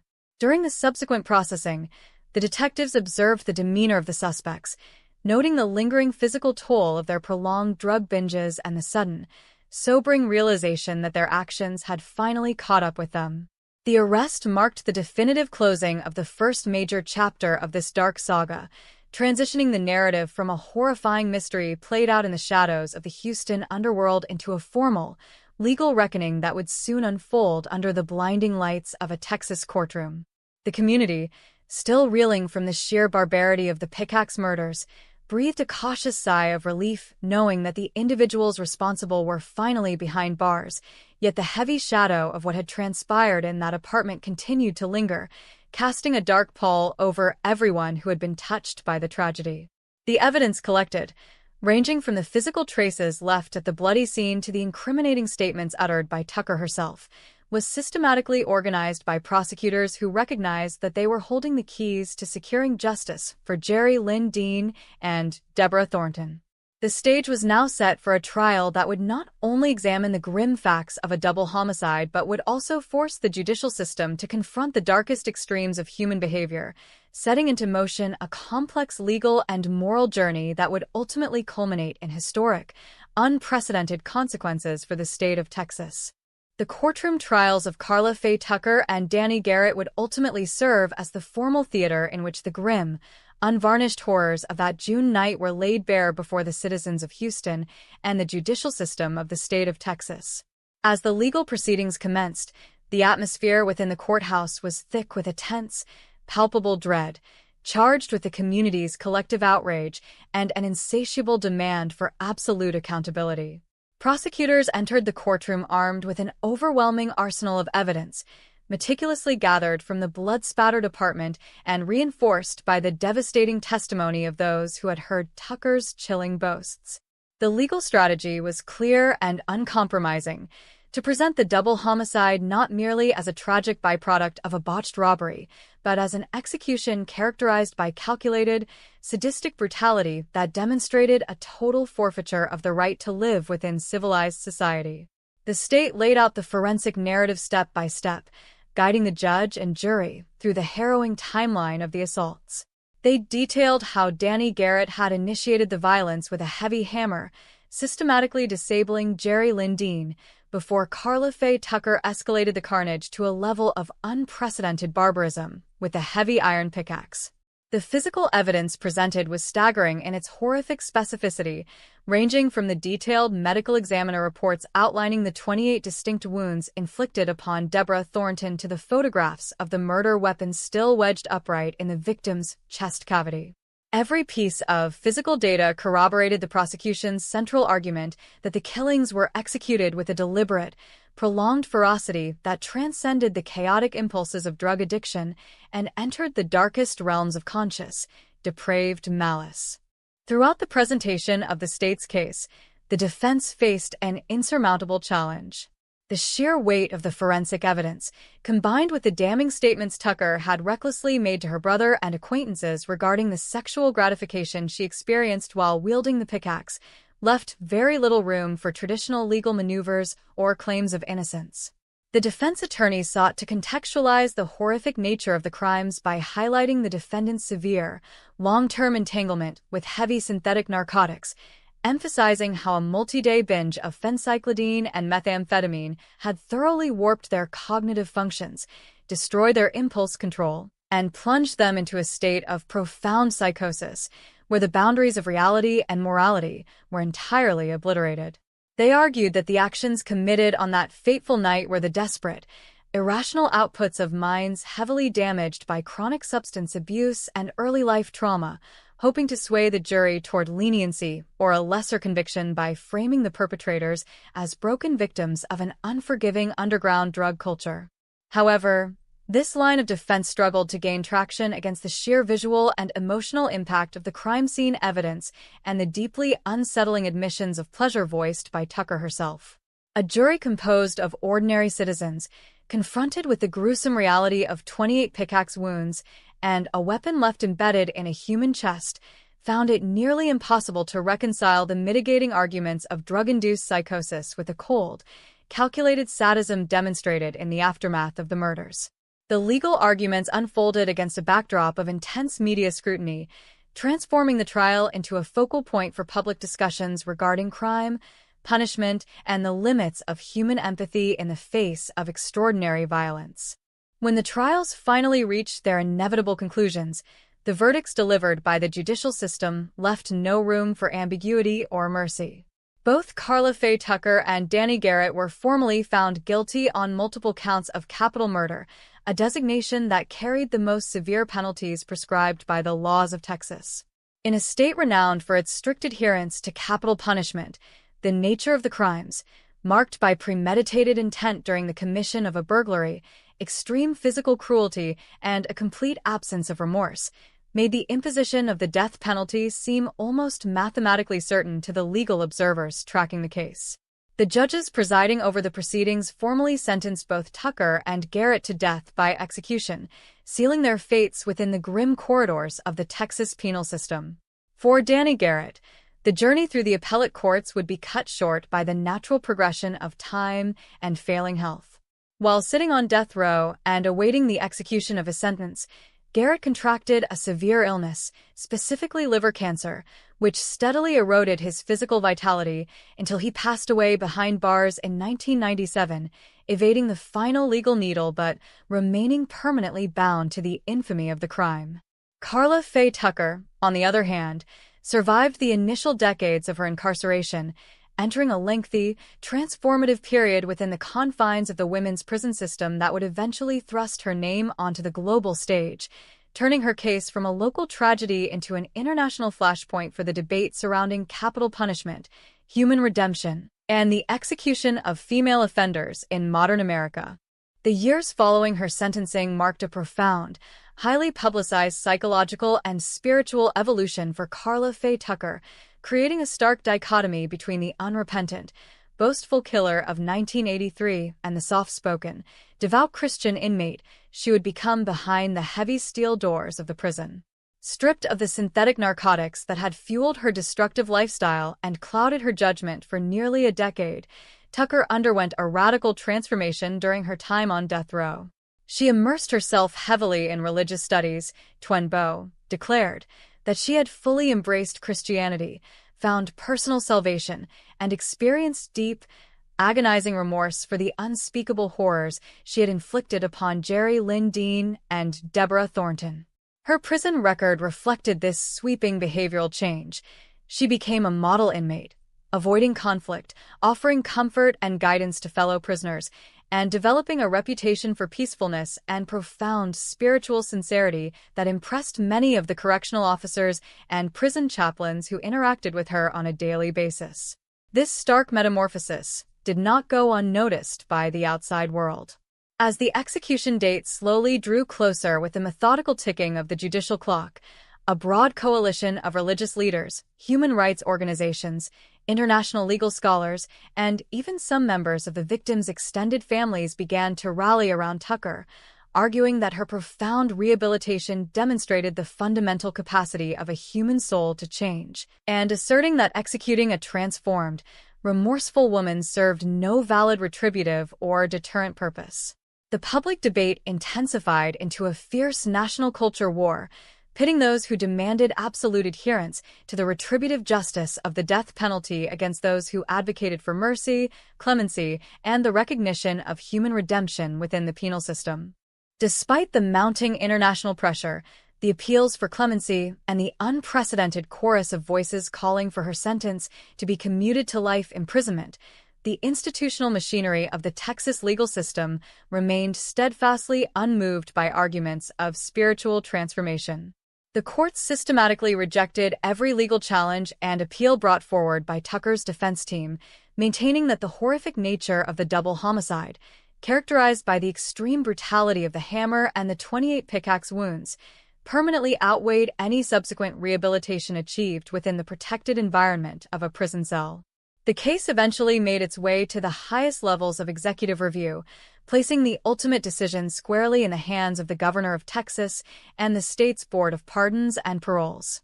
For a society grappling with the complex moral geometry of capital punishment, the Karla Faye Tucker case became a defining litmus test, forcing millions of people to confront the uncomfortable intersection of heinous past actions and present-day human change. Yet, as the final weeks of her life approached in the early months of 1998, the legal consensus remained unyielding. The Board of Pardons and Paroles voted overwhelmingly to deny clemency, signaling that the historical weight of her crimes and the strict statutes governing capital murder in Texas would brook no exception, even for an inmate who had spent over a decade projecting an image of profound, undeniable spiritual awakening. The stage was definitively set for an execution that would shatter over a century of judicial precedent in the state, drawing the eyes of the entire world to the execution chamber in Huntsville, Texas, where the final, tragic act of this dark narrative was scheduled to unfold under the glaring lights of intense media scrutiny. The final chapter of this dark and complex narrative arrived on a cold, crisp morning on the second day of February in the year 1998, marking the culmination of a legal and moral battle that had gripped the American public for over a decade. The execution chamber in Huntsville, Texas, stood as the final destination for Karla Faye Tucker, a location steeped in the grim, solemn tradition of the state's capital punishment system. As the appointed hour drew near, the surrounding streets outside the prison walls were transformed into a volatile focal point for a nation deeply divided on the ethics of the death penalty. Protesters, media correspondents from around the globe, religious advocates, and ordinary citizens holding opposing views on justice and mercy gathered in the winter chill, their presence a testament to the profound cultural resonance of the case. Inside the high-security facility, the institutional machinery moved with cold, mechanical precision, unswayed by the international appeals, the vigils held in her honor, or the impassioned pleas for clemency that had flooded the governor's office. Karla Faye Tucker was escorted from her cell to the execution chamber, her demeanor reflecting the quiet, resigned composure she had cultivated throughout her years of spiritual devotion on death row.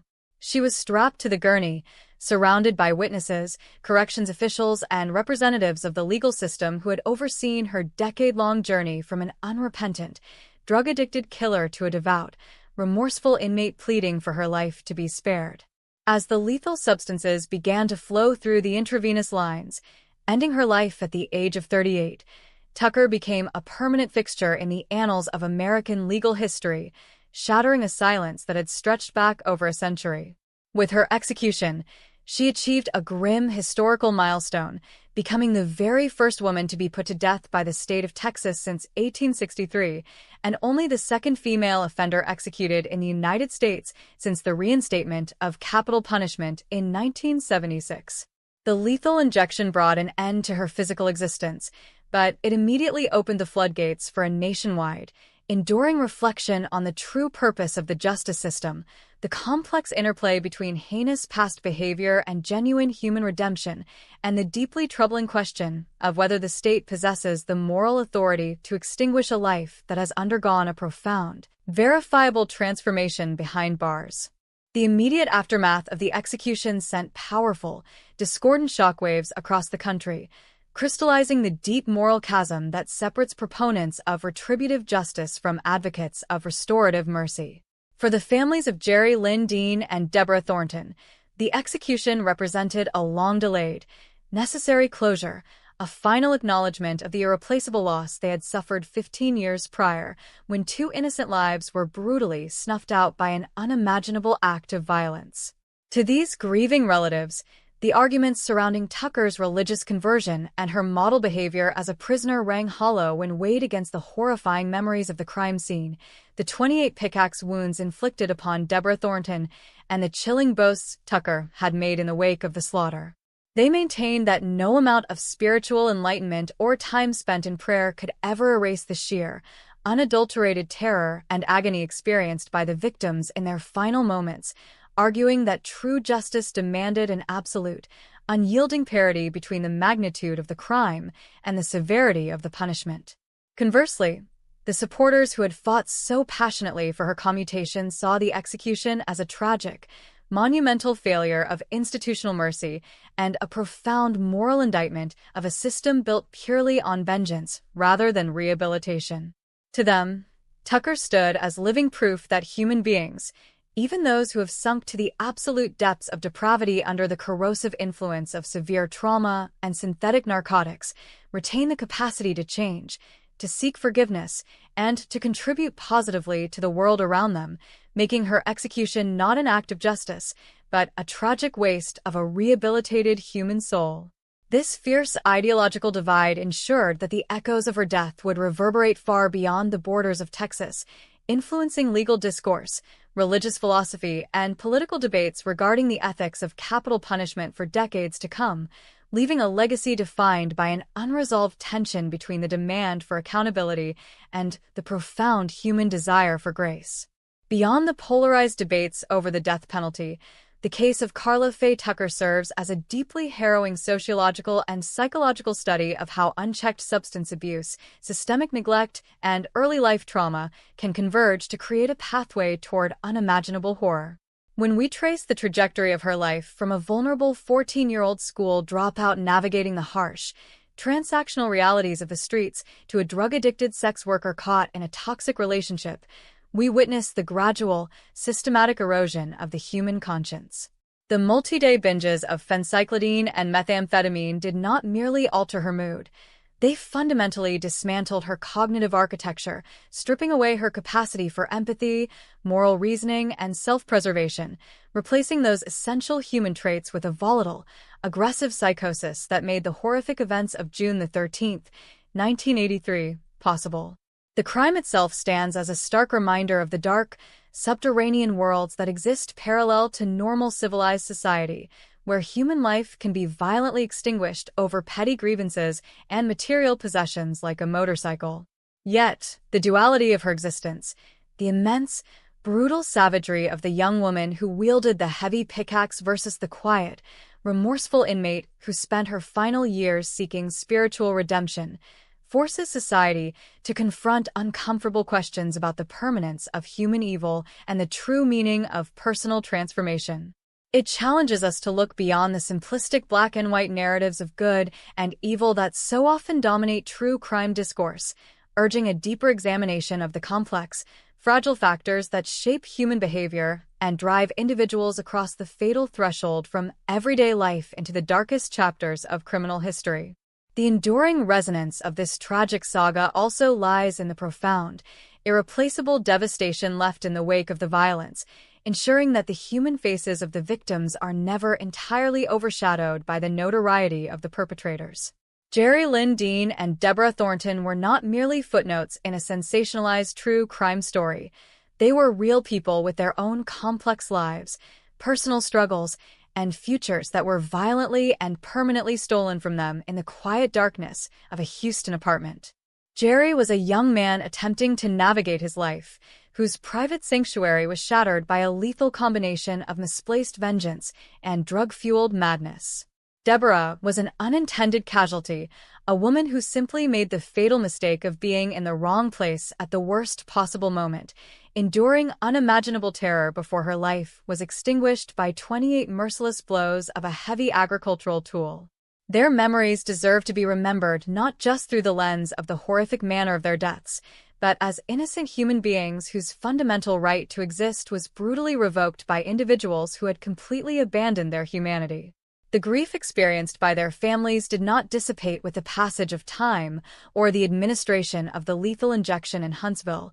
It became a permanent, lingering sorrow, a quiet testament to the enduring collateral damage that ripples outward from acts of extreme, senseless violence, touching generations and reminding us of the profound fragility of human existence when confronted with the darkest impulses of the human psyche.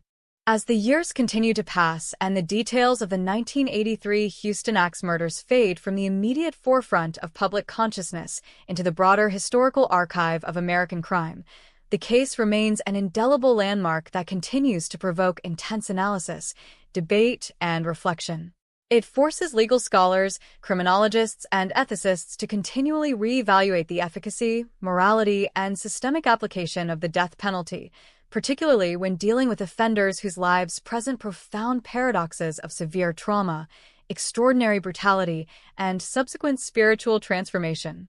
The narrative stands as a cautionary tale about the devastating, corrosive power of heavy synthetic narcotics and the terrifying speed with which human beings can cross the line from ordinary distress into monstrous depravity. At the same time, it serves as a haunting exploration of the limits of forgiveness, reminding us that some acts of violence leave scars so deep and profound that the communities affected can never fully heal, no matter how many years pass or what measures of institutional justice are ultimately applied. The heavy iron pickaxe may have been removed from the crime scene decades ago, but the metaphorical weight of the wounds it inflicted continues to cast a long, dark shadow over the American landscape, ensuring that the tragic fates of Jerry Lynn Dean, Deborah Thornton, and Carla Faye Tucker will forever remain a chilling, unforgettable chapter in the study of human nature, justice, and the darkest corners of the soul. The passing of time often lends a deceptive sense of closure to the most harrowing chapters of criminal history, yet the execution of Carla Faye Tucker did little to silence the profound moral and philosophical questions that her unique case injected into the American consciousness. In the years following that cold February morning in 1998, the cultural and legal shockwaves generated by the trial, the appeals, and the ultimate administration of the death penalty continued to resonate deeply within academic institutions, legal seminars, and public policy discussions across the United States and the international community. The narrative transformed from a localized tragedy of a brutal Houston double homicide into a touchstone case study for criminologists examining the complex interplay between gender, capital punishment, and the systemic failures of the justice system. Scholars began to dissect the trial records with forensic scrutiny, analyzing how the public perception of female offenders shifted dramatically when confronted with an act of violence so extraordinary in its physical brutality. Prior to Tucker, female criminals who found themselves facing the ultimate sentence were frequently viewed through paternalistic lenses, often framed as passive accomplices dominated by male partners or driven to desperation by domestic abuse. However, The unvarnished reality of the Pickaxe murders, characterized by Tucker's active participation, her commanding role in the escalation of the violence, and her subsequent chilling boasts of sexual gratification derived from the blows, shattered these preconceived archetypes.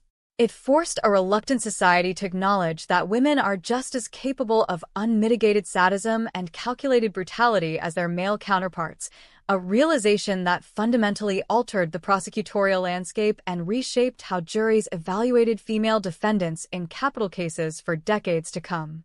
Simultaneously, the fierce polarization that characterized the final months of Tucker's life left a permanent scar on the broader debate surrounding the ethics of state-sanctioned execution.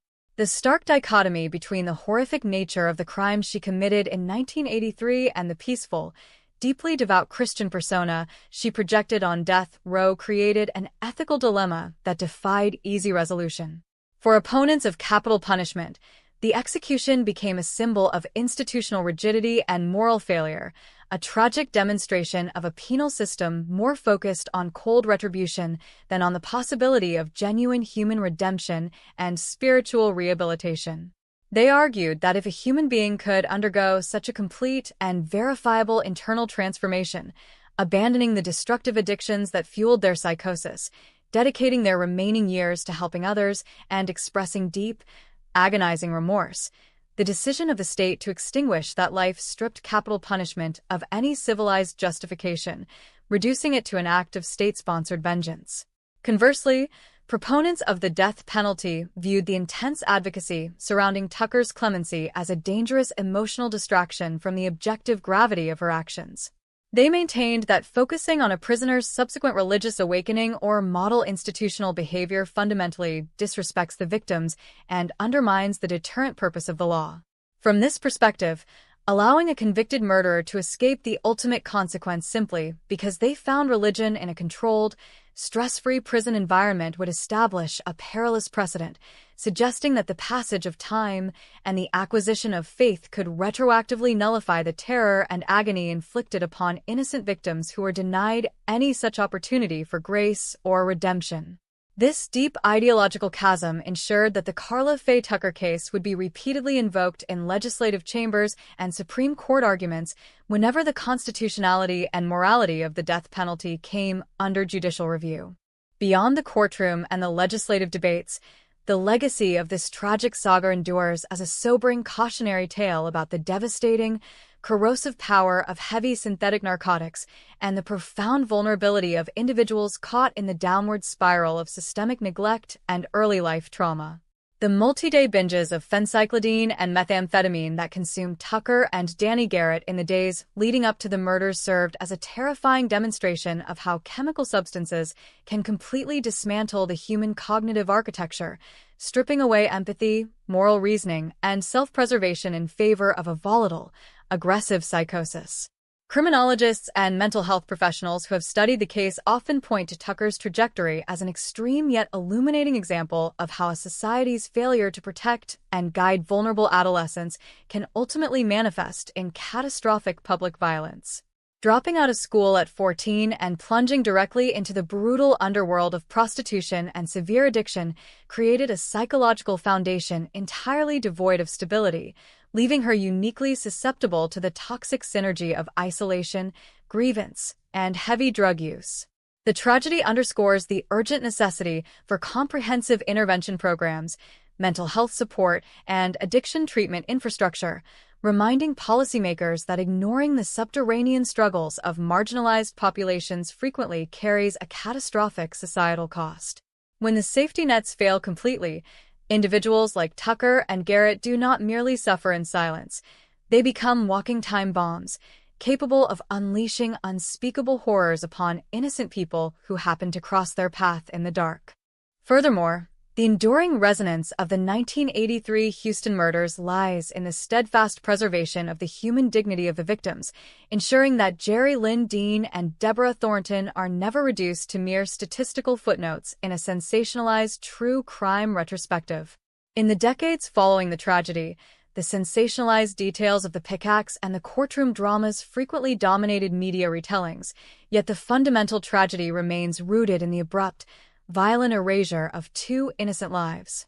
Jerry Lynn Dean was a young man with a personal history, a private home meant to serve as a sanctuary, and a future that was terminated without warning or mercy simply because he became the target of a drug-fueled obsession over a motorcycle. Deborah Thornton was an absolute innocent, a woman who made the fatal mistake of seeking rest in the wrong place at the worst possible moment, enduring unimaginable terror and 28 devastating blows before her life was extinguished. The grief experienced by their families did not fade with the administration of the lethal injection in Huntsville. It evolved into a permanent, enduring sorrow that serves as a quiet testament to the collateral damage of extreme violence. Their memories demand that we look past the philosophical debates of capital punishment and the psychological profiles of the perpetrators to confront the raw, unadulterated pain of lives stolen away in the prime of their existence.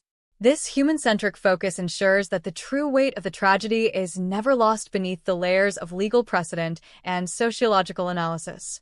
As time marches forward into an increasingly complex and interconnected modern world, the case of Karla Faye Tucker retains its dark, undeniable significance within the tapestry of American criminal history. It stands as a monument to the extremes of human behavior, encapsulating the entire spectrum of our collective capacity for cruelty, suffering, remorse, and moral debate within a single, horrifying narrative. The physical evidence, the rusted pickaxe, the blood-spattered walls, the broken locks, has long since been archived or destroyed, but the conceptual wreckage of that June night in 1983 continues to cast a long, unyielding shadow. It challenges every individual who encounters the story to grapple with the most difficult questions of existence. Can a human soul become so fundamentally fractured by violence and drugs that redemption is rendered impossible? Does the state possess the moral authority to take a life in the name of justice, when that life has already been profoundly transformed? And how can a society ever truly heal the wounds left behind by acts of senseless, unbridled savagery? These questions remain eternally unanswered, floating in the quiet spaces between accountability and grace, ensuring that the tragic fates of Jerry Lynn Dean, Deborah Thornton, and Karla Faye Tucker will never be forgotten, remaining forever etched into the dark, enduring annals of human crime and punishment. The final reflection on this dark and complex historical journey brings us to the ultimate realization that some tragedies leave an indelible mark upon the collective conscience of a nation, refusing to fade into quiet obscurity regardless of how many decades pass. When the legal battles concluded, the executions were carried out, and the public debates temporarily subsided, the essence of what occurred on that humid night in 1983 remained an open wound in the cultural memory of Houston and the broader American landscape. The narrative of Karla Faye Tucker and Danny Garrett is not merely a chronicle of a botched robbery or a standard true crime statistic. It is a profound exploration into the absolute depths of human degradation and the fragile boundaries that separate civilized existence from total chaos.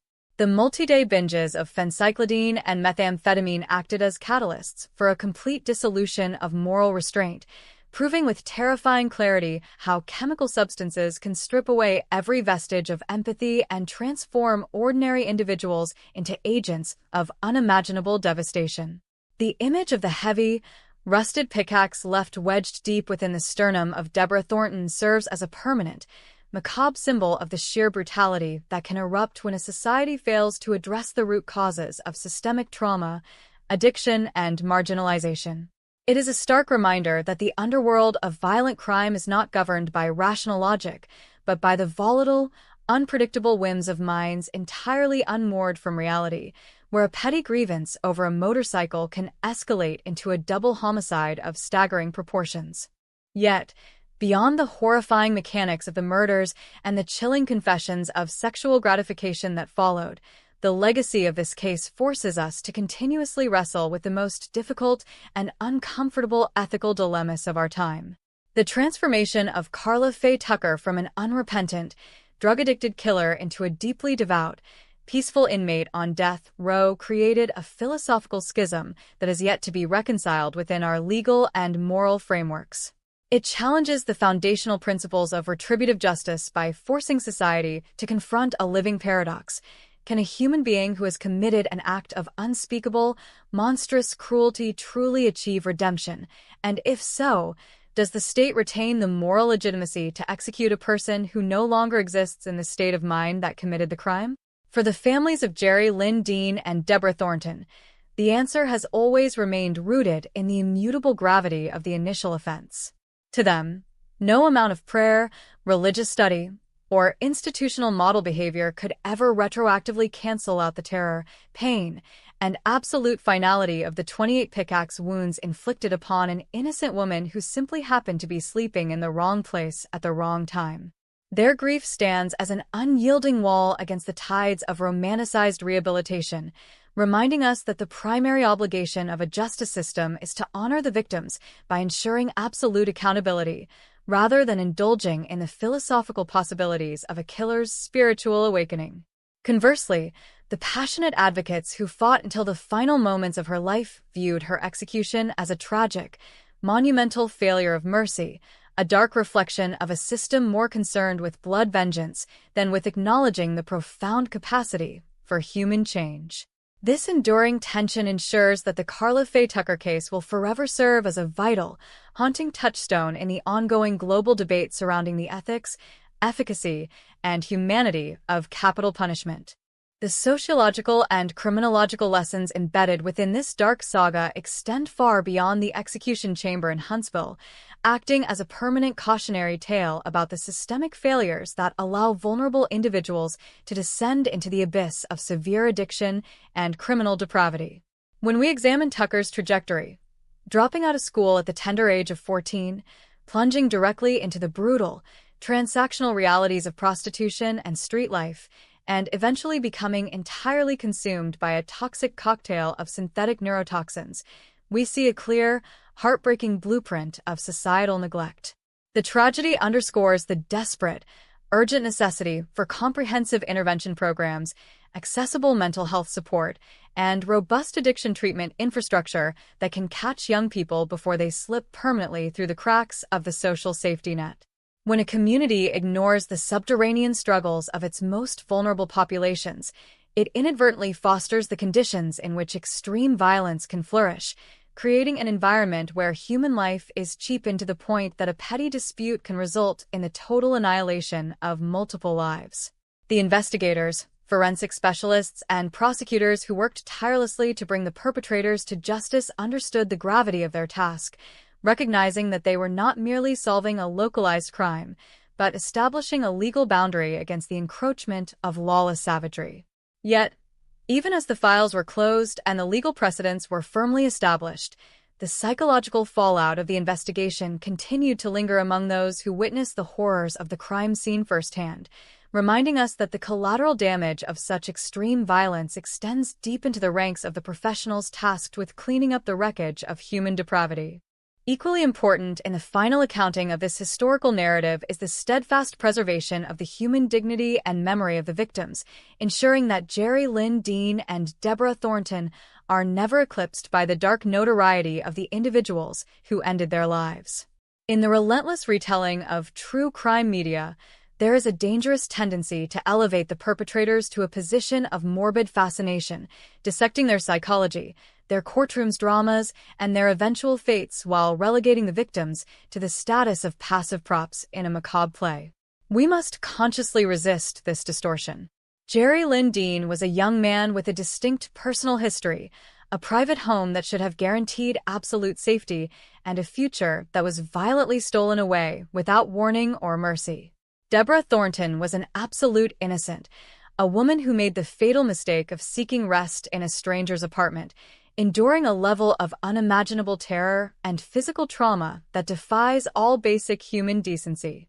Their families carried an enduring, unresolvable sorrow that was not washed away by the administration of the lethal injection or the passage of decades, serving as a quiet, heartbreaking testament to the reality that true healing is often an impossibility in the wake of such unmitigated evil. Their lives, their struggles, and their untimely deaths demand our deepest empathy and our most profound respect, anchoring the narrative firmly in the tragic reality of human loss rather than the abstract theories of criminal jurisprudence. As this exhaustive exploration of the 1983 Houston axe murders draws to its final close, the case remains an indelible monument to the extremes of the human condition, capturing our absolute capacity for cruelty, suffering, remorse, and eternal moral debate within a single, horrifying chapter of history. The physical evidence, the rusted pickaxe, the blood-soaked floorboards, the broken locks, has long since been relegated to the archives of the past, but the conceptual wreckage of that June night continues to cast a long, unyielding shadow over the American landscape. It forces every generation that encounters the story to grapple with the most difficult, unanswerable questions of existence. Can a human soul become so fundamentally fractured by violence and drugs that redemption is rendered an impossibility? Does the state possess the moral authority to take a life in the name of justice, when that life has already undergone a profound, verifiable transformation behind bars? And how can a society ever truly heal the wounds left behind by acts of senseless, unbridled savagery? These questions will remain eternally suspended in the quiet spaces between accountability and grace, ensuring that the tragic fates of Jerry Lynn Dean, Deborah Thornton, and Carla Faye Tucker will never be forgotten, remaining forever etched into the dark, enduring annals of human crime and punishment as a chilling reminder of the fragile line that separates civilization from the abyss. The long and winding exploration of this dark historical chapter inevitably brings us to a final, meditative realization regarding the persistent ghost of the 1983 Houston axe murders, a specter that refuses to be completely buried by the passage of time. When we look back across the decades that separate the modern era from that humid summer night, we are forced to confront the reality that some crimes are so fundamentally disruptive to the social fabric that their echoes continue to reverberate indefinitely. The narrative of Carla Faye Tucker and Danny Garrett is not simply a historical anomaly or an isolated true crime anecdote. It is a permanent mirror held up to the darkest corners of the human psyche, reflecting the terrifying ease with which ordinary life can be instantly obliterated when chemical addiction, unbridled rage, and total moral detachment intersect. The image of the heavy, rusted pickaxe remaining upright and embedded deep within the sternum of Deborah Thornton serves as an enduring, macabre monument to a level of savagery that defies easy categorization or rational explanation. It is a visual and conceptual anchor that pulls us back from the abstract debates of legal theory and criminology, forcing us to face the raw, visceral brutality of the act itself. In those terrifying moments inside the apartment, all the lofty constructs of civilization, morality, empathy, law, and reason were utterly reduced to nothingness by the relentless swing of a heavy agricultural tool, leaving behind a scene of carnage that permanently scarred everyone who was forced to encounter it. The psychological and societal implications of this case continue to challenge our understanding of human nature, pushing us to explore the fine, fragile line that separates a functional, law-abiding existence from the abyss of unmitigated depravity. The multi-day binges of phencyclidine and methamphetamine that consumed the perpetrators did not merely alter their moods or temporarily impair their judgment. They effectively dismantled the internal mechanisms of human conscience, replacing empathy with a volatile, aggressive psychosis that made the horrific double homicide possible. Criminologists and mental health professionals studying the trajectory of Carla Faye Tucker's life are continually confronted by the tragic blueprint of systemic failure that preceded the murders. Dropping out of school at the tender age of 14, plunging directly into the brutal, transactional realities of street life and prostitution, and becoming entirely trapped in the corrosive cycle of severe substance abuse created a life defined by perpetual trauma and instability. This historical progression illustrates a profound truth about the nature of violent crime. Individuals do not usually descend into monstrous behavior in a vacuum. Rather, they are often the products of environments where the social safety nets have completely frayed or vanished, leaving vulnerable youths entirely exposed to the predations of an unforgiving underground world. When a society fails to provide adequate support, intervention, and mental health infrastructure for its most troubled populations, it inadvertently allows the conditions for extreme violence to incubate, eventually culminating in tragedies that destroy innocent lives like those of Jerry Lynn Dean and Deborah Thornton. Furthermore, the profound legal and ethical dilemma sparked by Tucker's years on death row and her ultimate execution in 1998 remain an open, pulsing debate within the fields of criminal justice, philosophy, and human rights.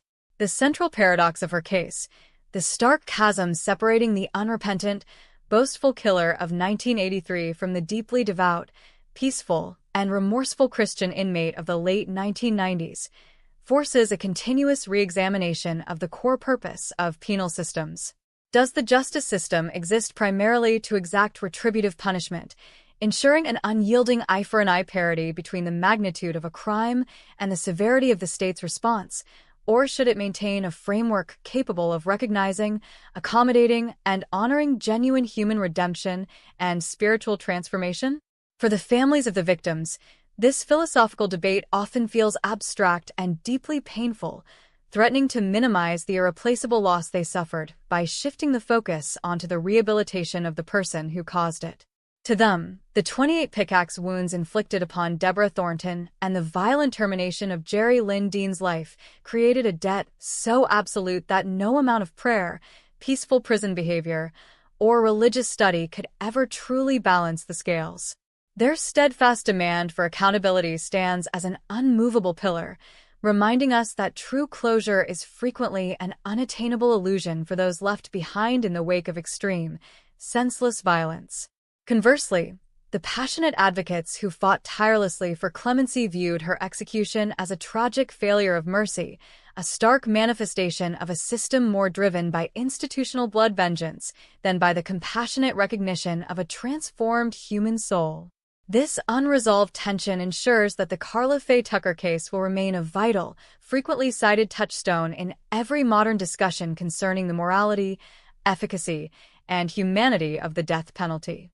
Equally critical to the legacy of this dark narrative is the unwavering commitment to preserving the human dignity and individual memories of the victims, ensuring that they are never overshadowed by the morbid notoriety of the perpetrators.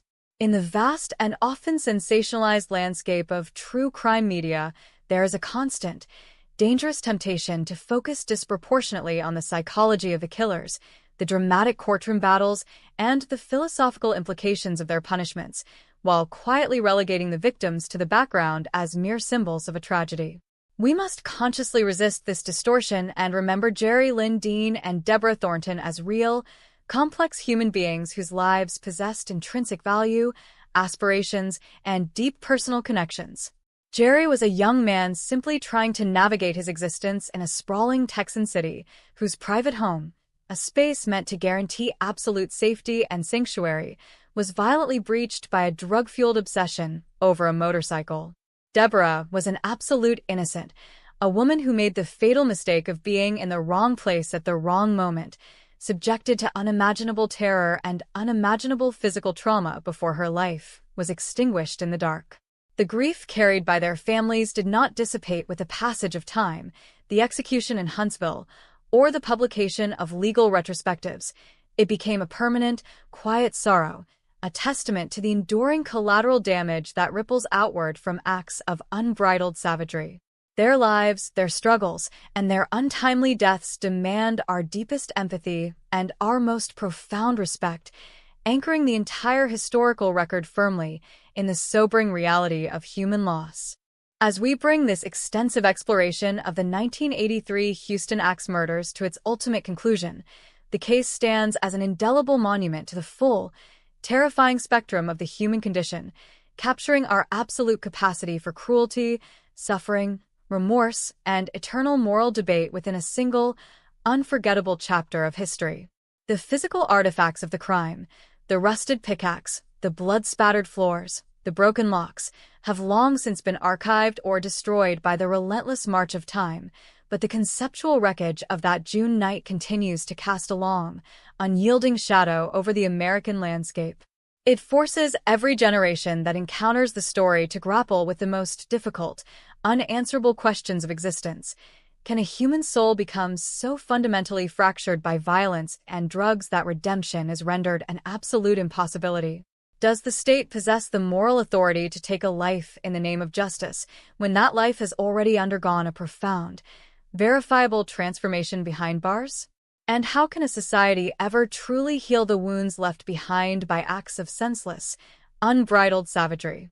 These questions will remain eternally suspended in the quiet spaces between accountability and grace, ensuring that the tragic fates of Jerry Lynn Dean, Deborah Thornton, and Carla Faye Tucker will never be forgotten, remaining forever etched into the dark, enduring annals of human crime and punishment as a chilling reminder of the fragile line that separates civilization from the abyss.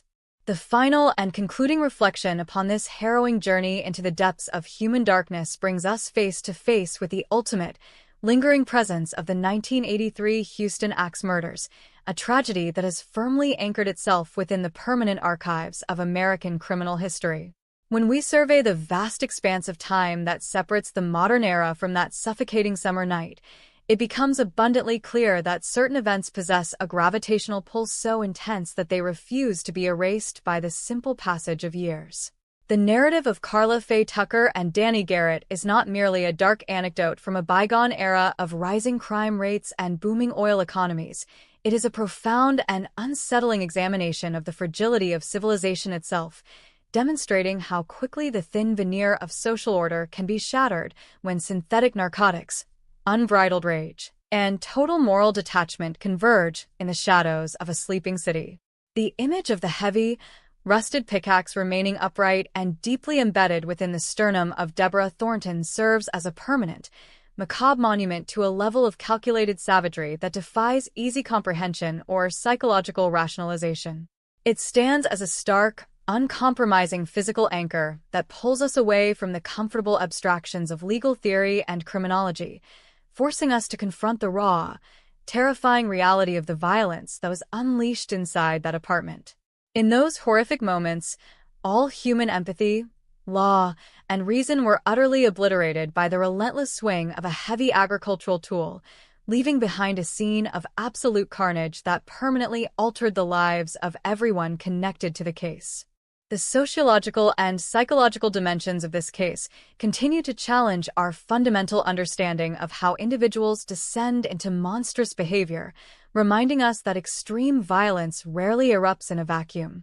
The multi-day binges of phencyclidine and methamphetamine that consumed the perpetrators did not merely alter their cognitive states or temporarily impair their judgment. They effectively dismantled the internal mechanisms of human conscience, replacing any capacity for compassion with a volatile, aggressive psychosis that made the horrific double homicide possible.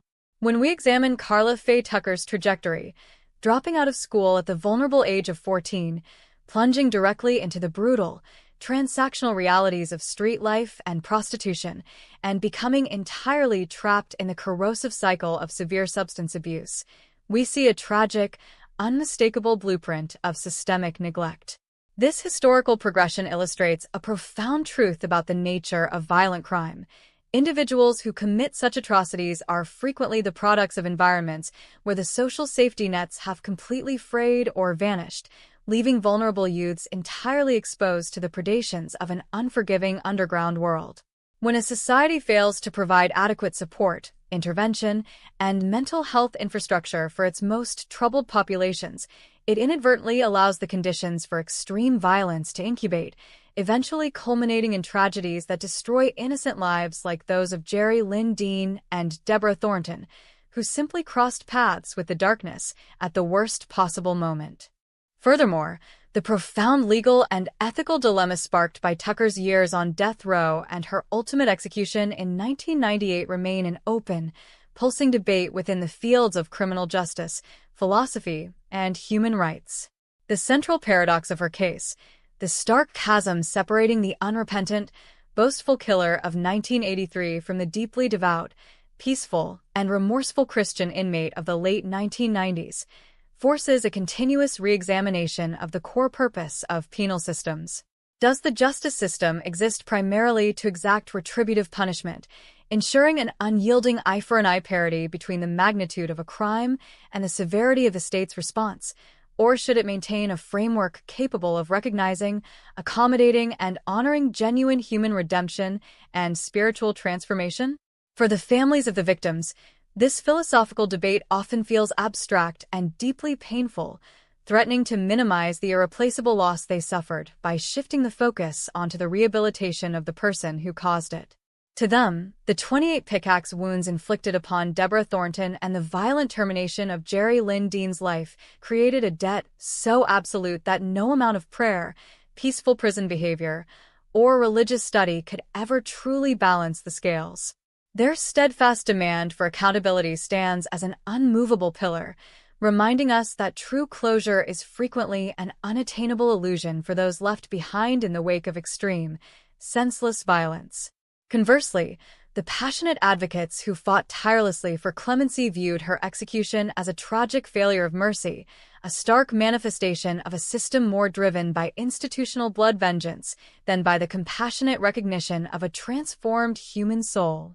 This unresolved tension ensures that the Karla Faye Tucker case will remain a vital, frequently cited touchstone in every modern discussion concerning the morality, efficacy, and humanity of the death penalty.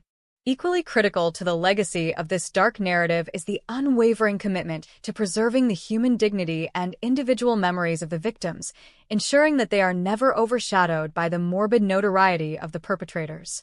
In the vast and often sensationalized landscape of true crime media, there is a constant, dangerous temptation to focus disproportionately on the psychology of the killers, the dramatic courtroom battles, and the philosophical implications of their punishments, while quietly relegating the victims to the background as mere symbols of a tragedy. We must consciously resist this distortion and remember Jerry Lynn Dean and Deborah Thornton as real, complex human beings whose lives possessed intrinsic value, aspirations, and deep personal connections. Jerry was a young man simply trying to navigate his existence in a sprawling Texan city, whose private home, a space meant to guarantee absolute safety and sanctuary, was violently breached by a drug-fueled obsession over a motorcycle. Deborah was an absolute innocent, a woman who made the fatal mistake of being in the wrong place at the wrong moment, subjected to unimaginable terror and unimaginable physical trauma before her life was extinguished in the dark.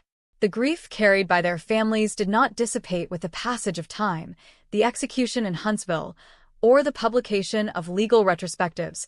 It became a permanent, quiet sorrow, a testament to the enduring collateral damage that ripples outward from acts of unbridled savagery. Their lives, their struggles, and their untimely deaths demand our deepest empathy and our most profound respect, anchoring the entire historical record firmly in the sobering reality of human loss. As we bring this extensive exploration of the 1983 Houston axe murders to its ultimate conclusion, the case stands as an indelible monument to the full, terrifying spectrum of the human condition, capturing our absolute capacity for cruelty, suffering, remorse, and eternal moral debate within a single, unforgettable chapter of history. The physical artifacts of the crime, the rusted pickaxe, the blood-spattered floors, the broken locks, have long since been archived or destroyed by the relentless march of time, but the conceptual wreckage of that June night continues to cast a long, unyielding shadow over the American landscape. It forces every generation that encounters the story to grapple with the most difficult, unanswerable questions of existence. Can a human soul become so fundamentally fractured by violence and drugs that redemption is rendered an absolute impossibility? Does the state possess the moral authority to take a life in the name of justice, when that life has already undergone a profound, verifiable transformation behind bars? And how can a society ever truly heal the wounds left behind by acts of senseless, unbridled savagery? These questions will remain eternally suspended in the quiet spaces between accountability and grace, ensuring that the tragic fates of Jerry Lynn Dean, Deborah Thornton, and Karla Faye Tucker will never be forgotten, remaining forever etched into the dark, enduring annals of human crime and punishment as a chilling reminder of the fragile line that separates civilization from the abyss. The final echoes of this harrowing exploration bring us to the ultimate synthesis of a tragedy that has permanently redefined the boundaries of true crime discourse, legal philosophy, and the unending societal debate surrounding capital punishment. When we look back across the decades that have elapsed since the early morning hours of June the 13th, 1983, it becomes increasingly clear that the murders committed by Karla Faye Tucker and Danny Garrett in that Houston apartment transcend the typical definitions of violent crime. They represent a chilling collision point where individual trauma, systemic failure, and the devastating, corrosive power of heavy synthetic narcotics converged to create an explosion of unbridled savagery. The image of the heavy, rusted pickaxe remaining upright and deeply embedded within the sternum of Deborah Thornton serves as a permanent, macabre monument to a level of calculated cruelty that defies easy comprehension or psychological rationalization. It stands as an uncompromising physical anchor that pulls us away from the comfortable abstractions of legal theory, forcing us to confront the raw, terrifying reality of the violence that was unleashed inside that domestic sanctuary. In those horrific moments, all human empathy, law, and reason were utterly obliterated by the relentless swing of a heavy agricultural tool, leaving behind a scene of absolute carnage that permanently altered the lives of everyone connected to the case, from the first responding police officers to the grieving families of the victims. The sociological and psychological dimensions of this case continue to challenge our fundamental understanding of how individuals descend into monstrous behavior, reminding us that extreme violence rarely erupts in a vacuum.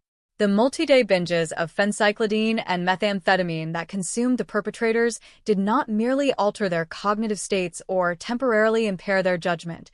They effectively dismantled the internal mechanisms of human conscience, replacing any capacity for compassion with a volatile, aggressive psychosis that made the horrific double homicide possible. When we examine Karla Faye Tucker's trajectory, dropping out of school at the vulnerable age of 14, plunging directly into the brutal, transactional realities of street life and prostitution, and becoming entirely trapped in the corrosive cycle of severe substance abuse, we see a tragic, unmistakable blueprint of systemic neglect. This historical progression illustrates a profound truth about the nature of violent crime. Individuals who commit such atrocities are frequently the products of environments where the social safety nets have completely frayed or vanished, leaving vulnerable youths entirely exposed to the predations of an unforgiving underground world.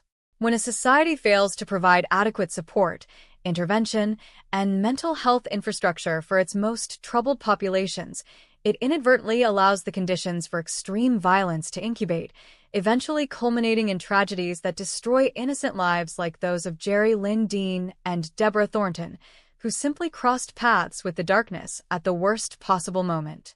Furthermore, the profound legal and ethical dilemma sparked by Tucker's years on death row and her ultimate execution in 1998 remain an open, pulsing debate within the fields of criminal justice, philosophy, and human rights.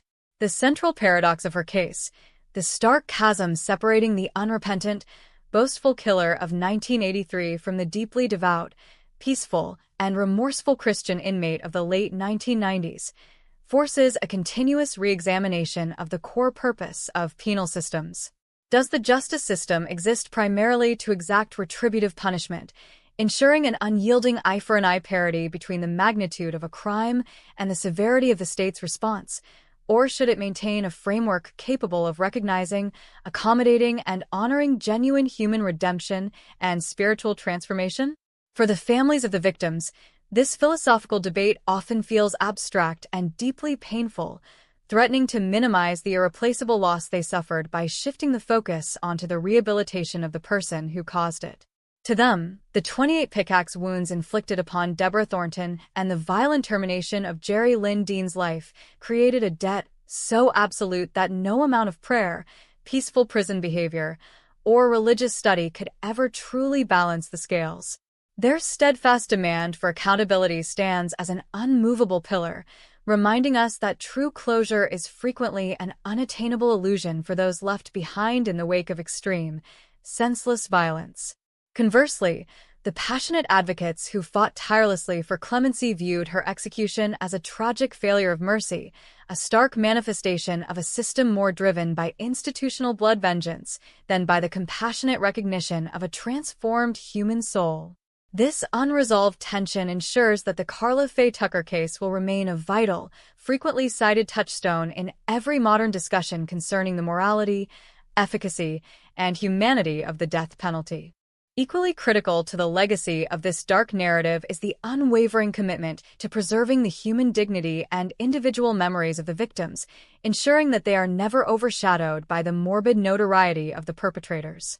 In the vast and often sensationalized landscape of true crime media, there is a constant, dangerous temptation to focus disproportionately on the psychology of the killers, the dramatic courtroom battles, and the philosophical implications of their punishments, while quietly relegating the victims to the background as mere symbols of a tragedy. We must consciously resist this distortion and remember Jerry Lynn Dean and Deborah Thornton as real, complex human beings whose lives possessed intrinsic value, aspirations, and deep personal connections. Jerry was a young man simply trying to navigate his existence in a sprawling Texan city whose private home, a space meant to guarantee absolute safety and sanctuary, was violently breached by a drug-fueled obsession over a motorcycle. Deborah was an absolute innocent, a woman who made the fatal mistake of being in the wrong place at the wrong moment, subjected to unimaginable terror and unimaginable physical trauma before her life was extinguished in the dark. The grief carried by their families did not dissipate with the passage of time, the execution in Huntsville, or the publication of legal retrospectives. It became a permanent, quiet sorrow, a testament to the enduring collateral damage that ripples outward from acts of unbridled savagery. Their lives, their struggles, and their untimely deaths demand our deepest empathy and our most profound respect, anchoring the entire historical record firmly in the sobering reality of human loss. As we bring this extensive exploration of the 1983 Houston axe murders to its ultimate conclusion, the case stands as an indelible monument to the full, terrifying spectrum of the human condition, capturing our absolute capacity for cruelty, suffering, remorse, and eternal moral debate within a single, unforgettable chapter of history. The physical artifacts of the crime, the rusted pickaxe, the blood-spattered floors, the broken locks, have long since been archived or destroyed by the relentless march of time, but the conceptual wreckage of that June night continues to cast a long, unyielding shadow over the American landscape. It forces every generation that encounters the story to grapple with the most difficult, unanswerable questions of existence. Can a human soul become so fundamentally fractured by violence and drugs that redemption is rendered an absolute impossibility? Does the state possess the moral authority to take a life in the name of justice when that life has already undergone a profound, verifiable transformation behind bars? And how can a society ever truly heal the wounds left behind by acts of senseless, unbridled savagery? These questions will remain eternally suspended in the quiet spaces between accountability and grace, ensuring that the tragic fates of Jerry Lynn Dean, Deborah Thornton, and Carla Faye Tucker will never be forgotten, remaining forever etched into the dark, enduring annals of human crime and punishment as a chilling reminder of the fragile line that separates civilization from the abyss.